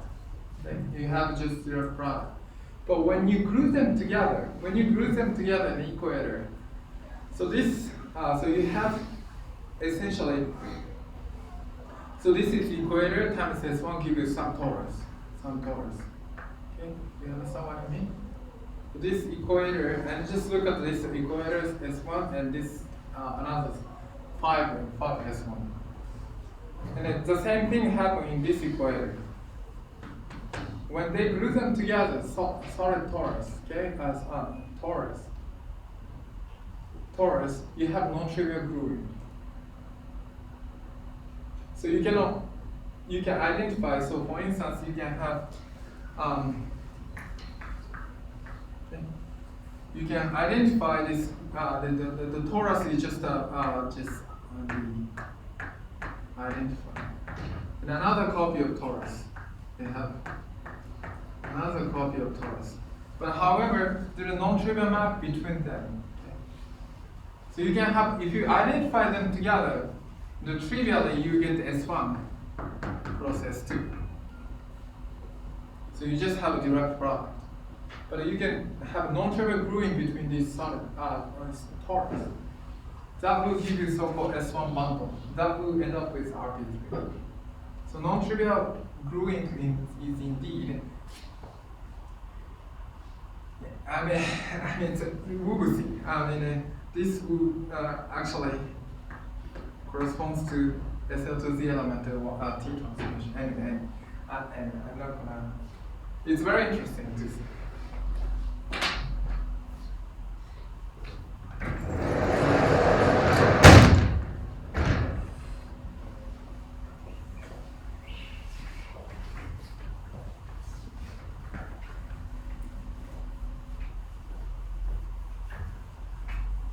Oh my goodness, I think I told you wrong. Actually, I want to get the RP3. Anyway, so that's very interesting. I think another example for a homogeneous space, this homogeneous space G mod H, this is, so therefore RP3, S2 is homogeneous space, Sn is homogeneous space.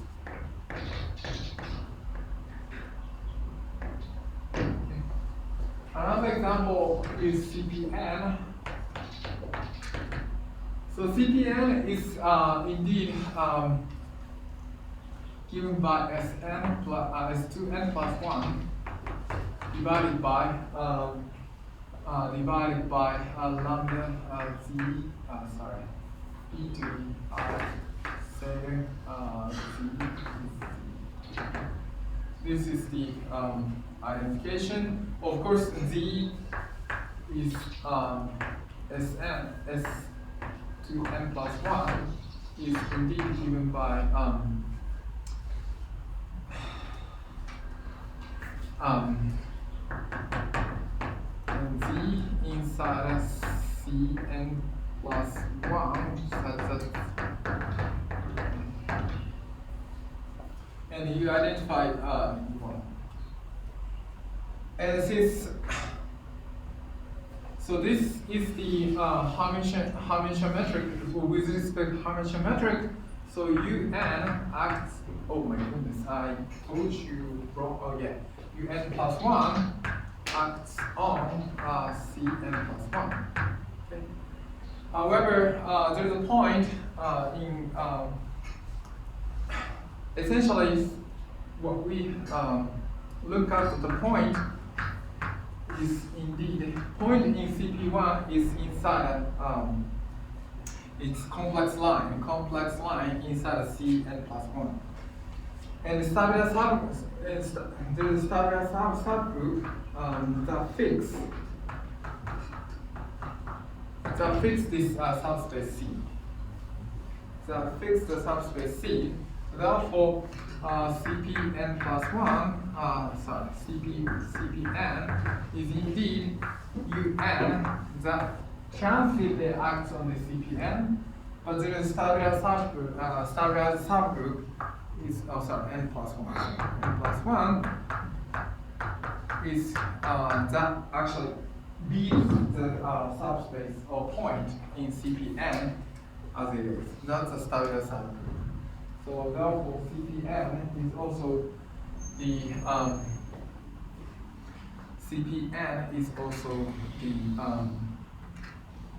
the homogeneous space.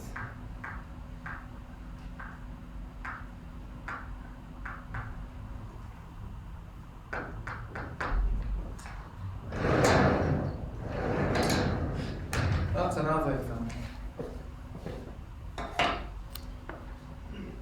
Okay, any question?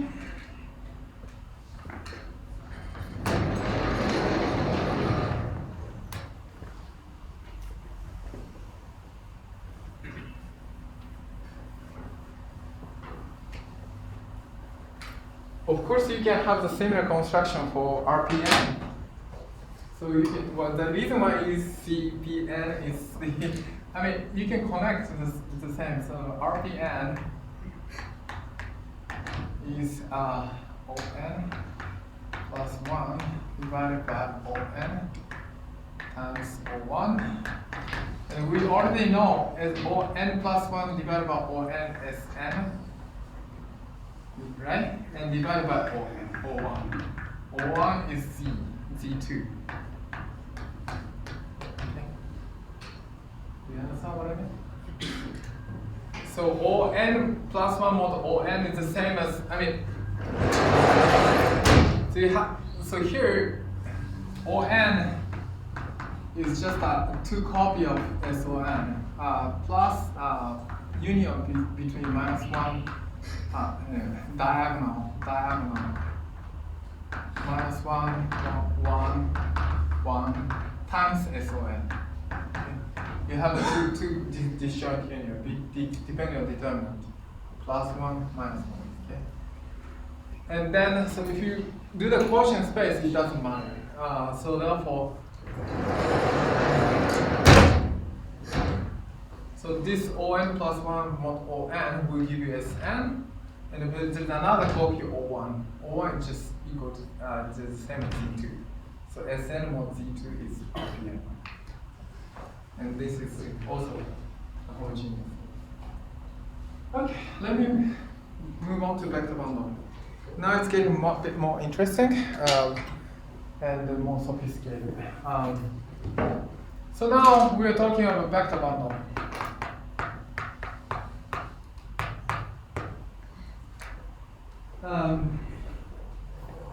So vector bundle is a generalization of, so this is generalization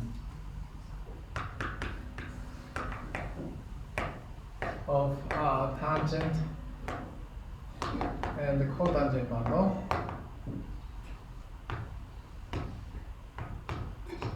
I mean, as much as I want to generalize many concepts, usually physicists don't do that. But it turns out that this generalization is not pure mathematics, but it becomes very important. When I was actually I had a fortune to stay in Caltech as a postdoc. When I had a lunch with John Schwartz is the progenitor of the string theory, he asked the following question. The Einstein equation is much more complicated than the Yang-Mills equation or Maxwell equation. Why the construction of the Einstein equation is earlier than the Yang-Mills? Yang-Mills is indeed 1956, I think 56 Yang-Mills. And the Einstein theory of general relativity in 1915, right? Way earlier. Indeed, at that time, the Einstein and GR, at that time, the notion of tangent and cotangent also exists. And also Riemann geometry constructed based on tangent and cotangent bundle. But there is no notion of vector bundle. This vector bundle is constructed by Cartan, Whitney, Cipher, and so on from 1930s. Mathematicians tried to generate the notion in their own way. This generalization is not just pure mathematics, and then later it becomes it enters into physics thanks to the Yang-Mills. Of course, at the time of Yang-Mills, people don't believe Yang-Mills can describe the nature because they don't understand the quantum field theory of the Yang-Mills. But later, lots of people, genius people in physics, like Hooft, Beltman, and Coleman and so on, who understand the quantum physics of the Yang-Mills. It turns out they describe now strong and weak force. So mathematicians somehow generate the notion of tangent and cotangent bundle, but it becomes useful in physics. Even though, so therefore, it's interesting to see, and then this, anyway, Qiming Yan is also a mathematical physicist, and he has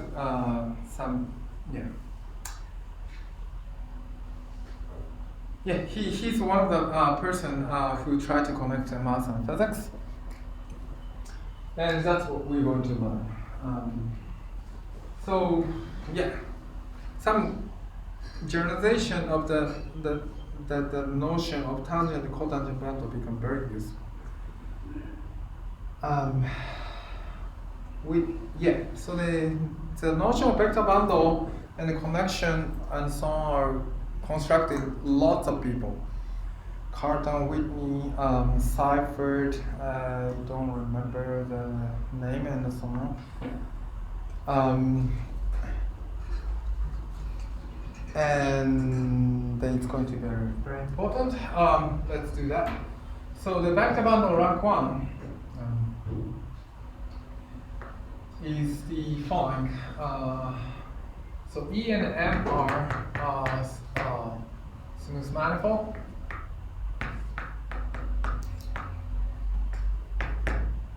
And you have projection. I think I write it like this. You have projection.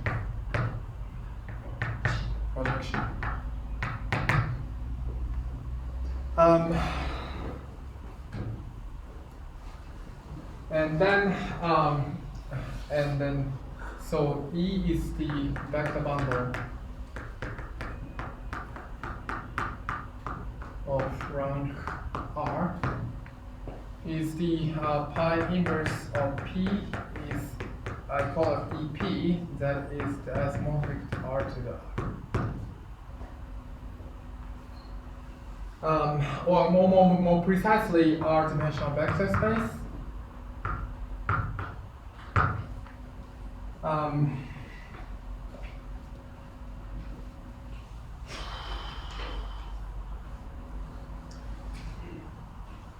So moreover, if you have pick U, point P, and there's a needle for U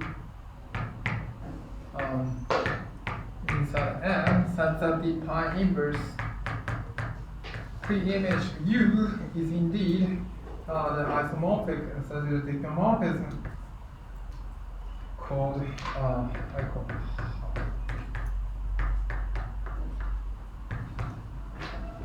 and U plus R.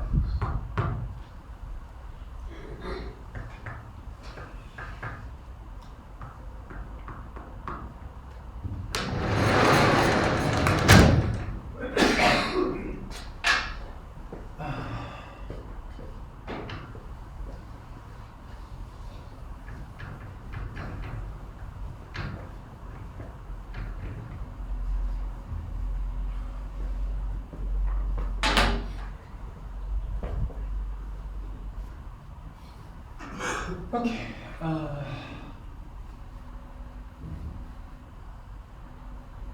So schematically, so what we are doing is E again M, and E is up to M, and pick point P and point P and the U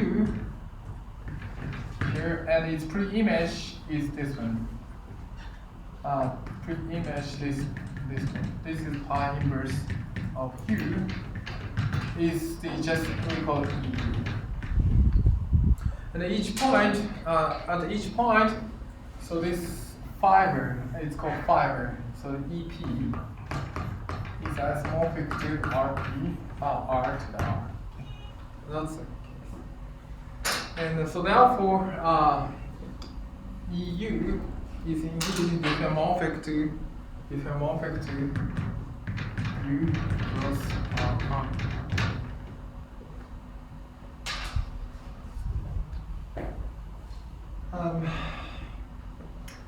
So then,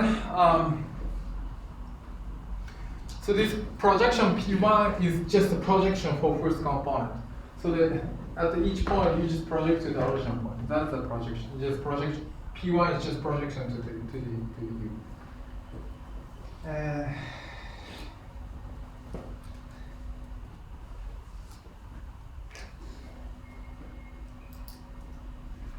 And of course,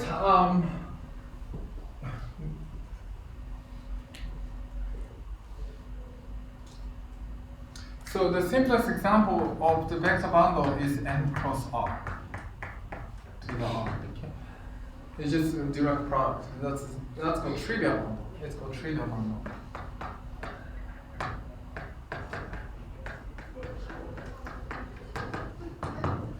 But in general, this is not the case. It's like what I have explained. So in the middle, so there's a circle going around the equator. So when you glue them together, you have a non-trivial. So you have a circle going around here, but when you glue them together, you have to rotate. You have to rotate these S1. So when you glue them together, you just rotate twice actually to get the RP2.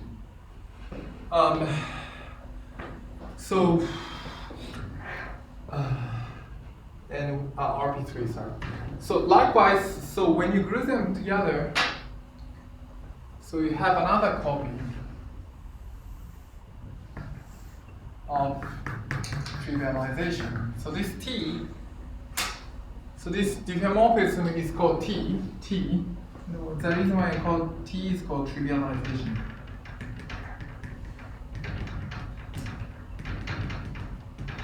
So given an open patch, you can have an open patch such that each open subspace U, you have a trivialization. But if you bring another copy, so let's call U alpha, and U beta. And now here you have U beta. Oops. So it's hard to see blue, right? No, purple. This is U beta. So you have an overlap, okay? But when you have an overlap, you have some non-trivial function, non-trivial transition function. So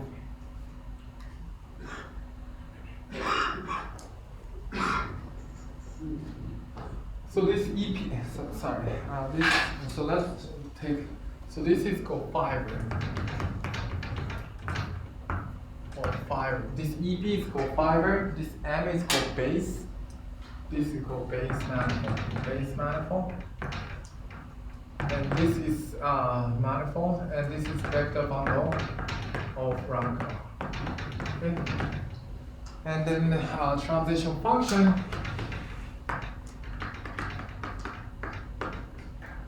is indeed given by as follows. You have trivialization, you alpha, you better, that is trivial at T alpha.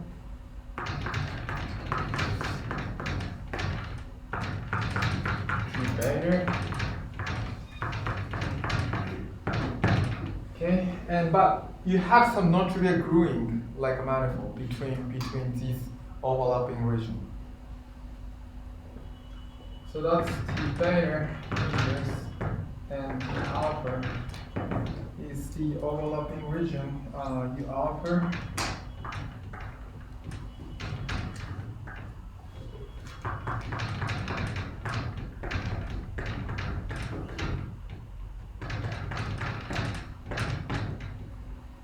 Such that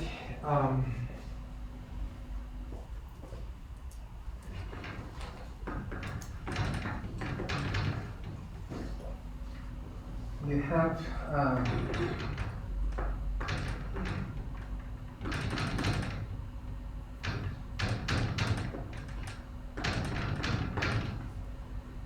and then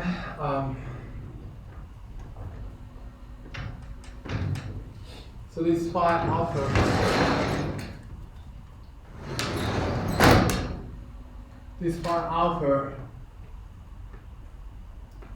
is the phi alpha beta is the element of GL.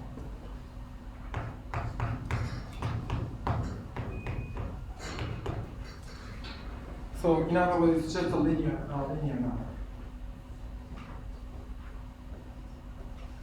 So this is called transition function. Phi alpha beta is transition function. Phi alpha beta is called transition function. Between U alpha and U beta. So in other words,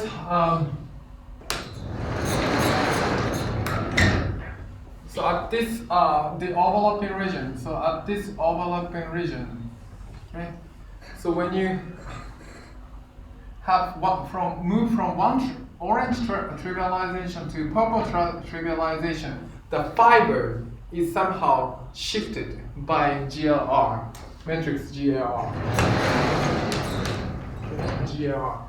So it's similar to here, So here the fiber is S1 instead of R, okay? Instead of R. But when you group them together, you have to rotate S1 when you one of the S1. Likewise, I can do the same thing. So if you consider some vector bundle, E times B over S2, and then R to the R. So this is how you write down the vector bundle of rank. Okay. At each point, instead of circle, you have some vector space. Okay. R to the R. At each point, you have the vector space R to the R. Okay. And now, if you take the northern and southern hemisphere, you can have a trivialization. Trivialization, you just have two copy of direct product.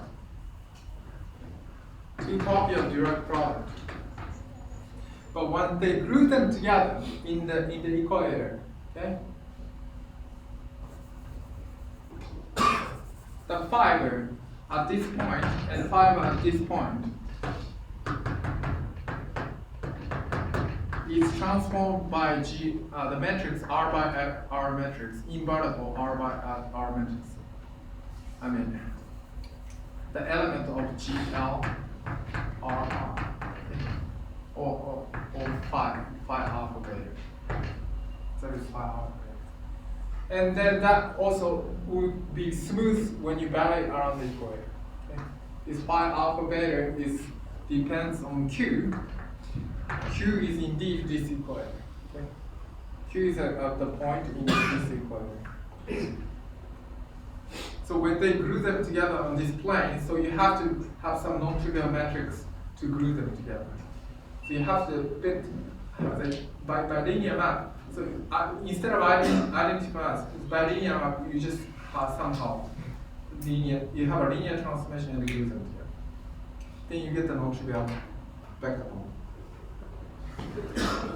So that's the idea of the vector bundle. And this, so therefore you just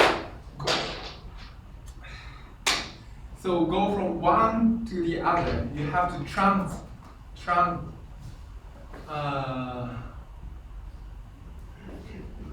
transition. You need to transition one fiber to the other fiber. That's why it's called transition function. And stupidly break the nice joke. Okay, so that's the notion of vector bundle.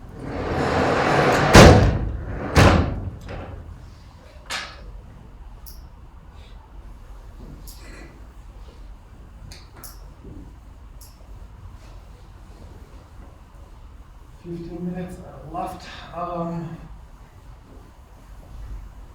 just keep introducing lots of notation from now.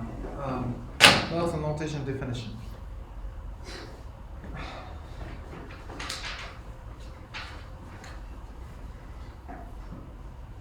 And this transition function should have the following property. So one is phi alpha alpha is identity. It's very simple. Phi alpha beta is equal to phi beta alpha inverse. That's why it has to be GL. So you should have an inverse matrix. And also the cosine, this is the most important. Gamma. So you have the manifold M that has overlap like this way, which U alpha, U beta, U gamma, and so on. So from this region, you have U alpha, beta, and from this region, you have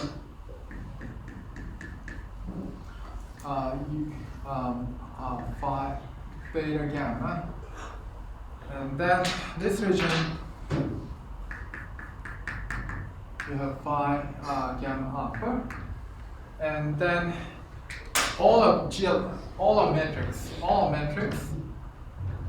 and around this intersection,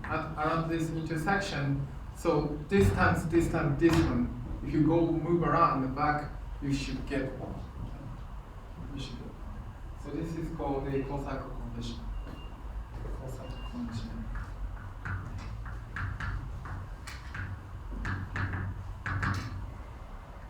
Okay.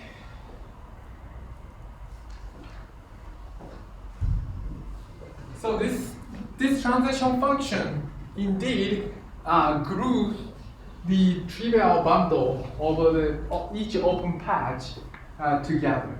So therefore, given the transition function one can construct, if it satisfies these conditions, one can construct the vector bundle of rank R.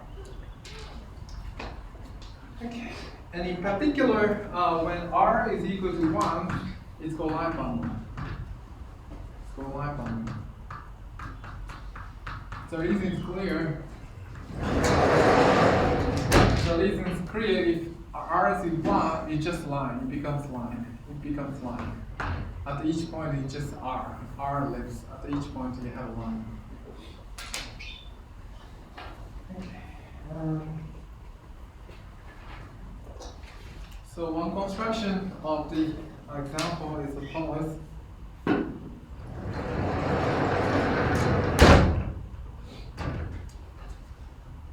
So one construction of the line bundle. Okay.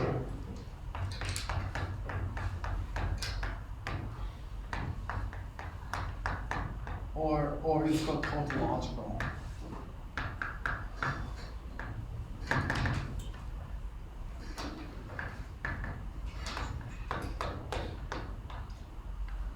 Over RPN. So you just consider the following. So you just consider the direct product RPN versus Rn plus 1 such that the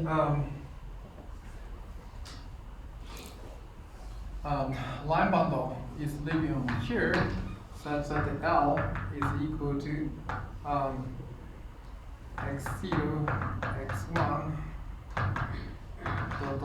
xn, and then y that lives in here such that the y is some multiplication between x0, x1, xn, where lambda is some number.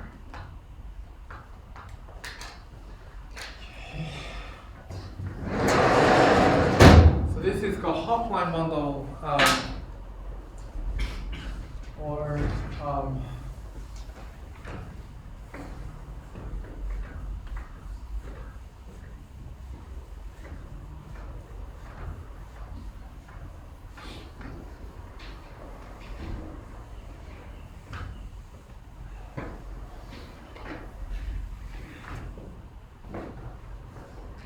okay.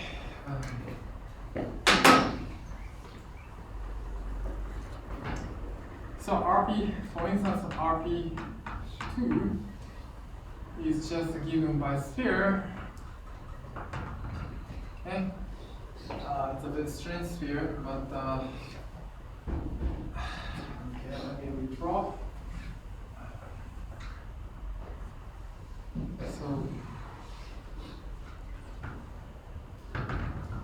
So RP, for instance, RP2 is just identifies the antipolar points. On S2, there's the origin here and there's the line that intersects the antipolar point.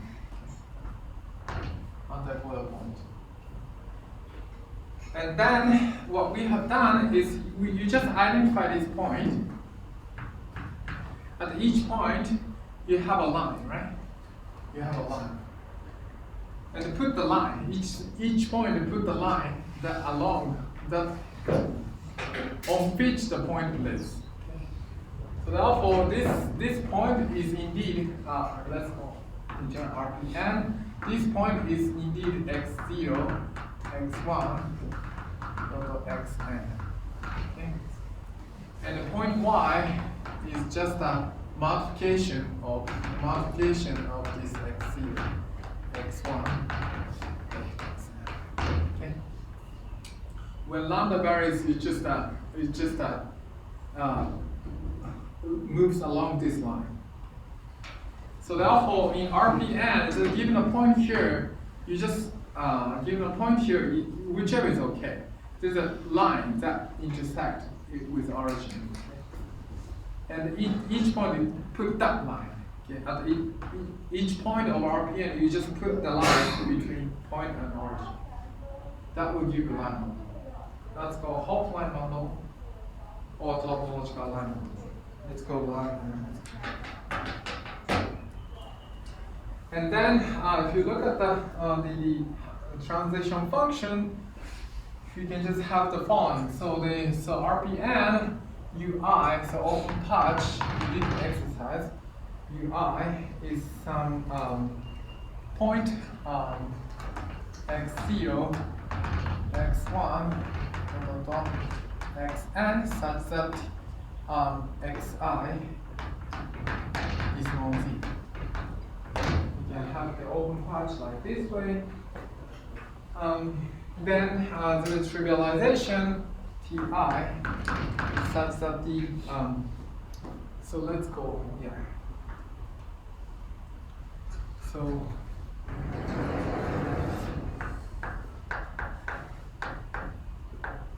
So you just project to the point in the first component. This is called pi. Ti, pi inverse of ui is mapped to ui plus r. So that the point ui is equal to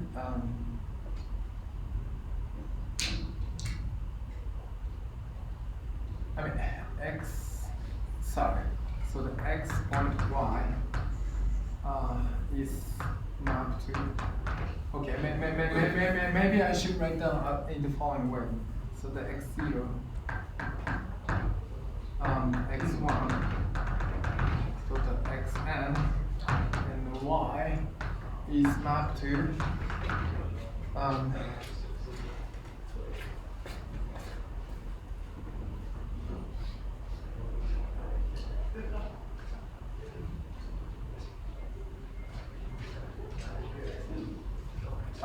it's the same. Sorry. Is mapped to this point is the same.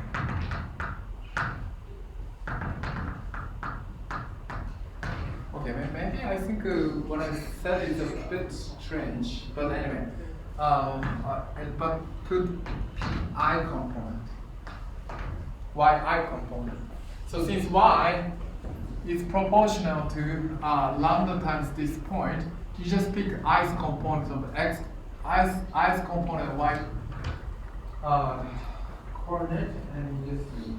And the transition map is again given by tj, which is equal to uij plus r to uij plus r. And the point, so that in the lecture note I call this L, so the follow L. So L A is called is mapped to L xi and xj times A. So this is transition map.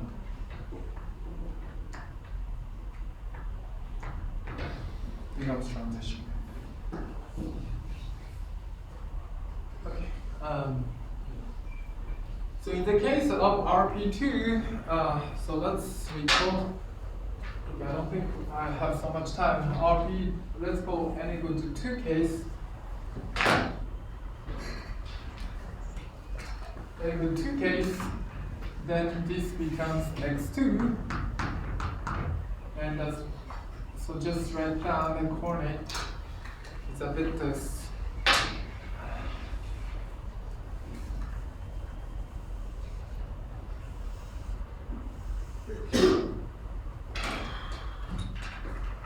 this is x0 and x1.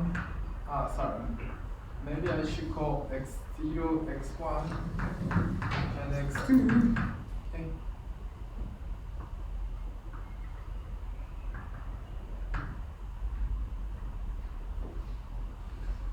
So then ui is indeed, sorry, u0 is the open patch in the northern hemisphere. Get rid of equator, this one. And u1 is indeed the, how to say, like this way. And then just look at this, how to say, orange part, and do the transition function. You have to consider between purple and orange. That is the U01. U01.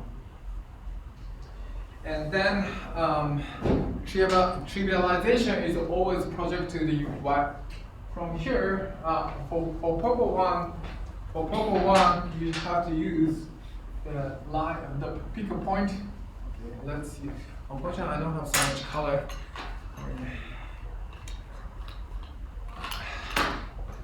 The pick a point here, pick a point in the overlap region. Okay. And look at the line here. Look at the origin and line that connect to this point, and this point I call it L, point L. Okay, and then Y is some point here.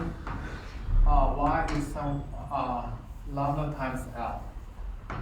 Is Y0, Y1, and Y2. That is some multiplied by L. And at the proper point, we just have a trivialization. It's just that this line is project to this point. Okay? Project. So the coordinate is indeed L trivialization L times y0. L times projection Ly0, and this orange is for orange trivialization is L y1. That's you just project to this coordinate instead of this coordinate. Okay? So the purple is project to this coordinate. On the other hand, project to y1 coordinate for orange. Okay? And transition functions, of course, just multiply by x. Transition function between them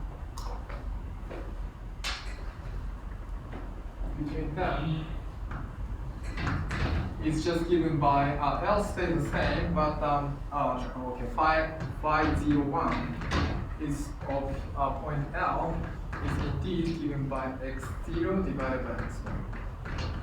So x1 divided by x0. So of course this is equal to y1 times over y0, right? Because it's just a multiplication by lambda, some number. Lambda is just number. Is that? And you can just easily check this cocycle condition. I mean, you can easily check cocycle condition easily. That you can easily check by yourself. So that's an example of line bundle. And then again, we have the same thing in tangent bundle. So we have, unfortunately, I don't have a nice color choke. So you have a section.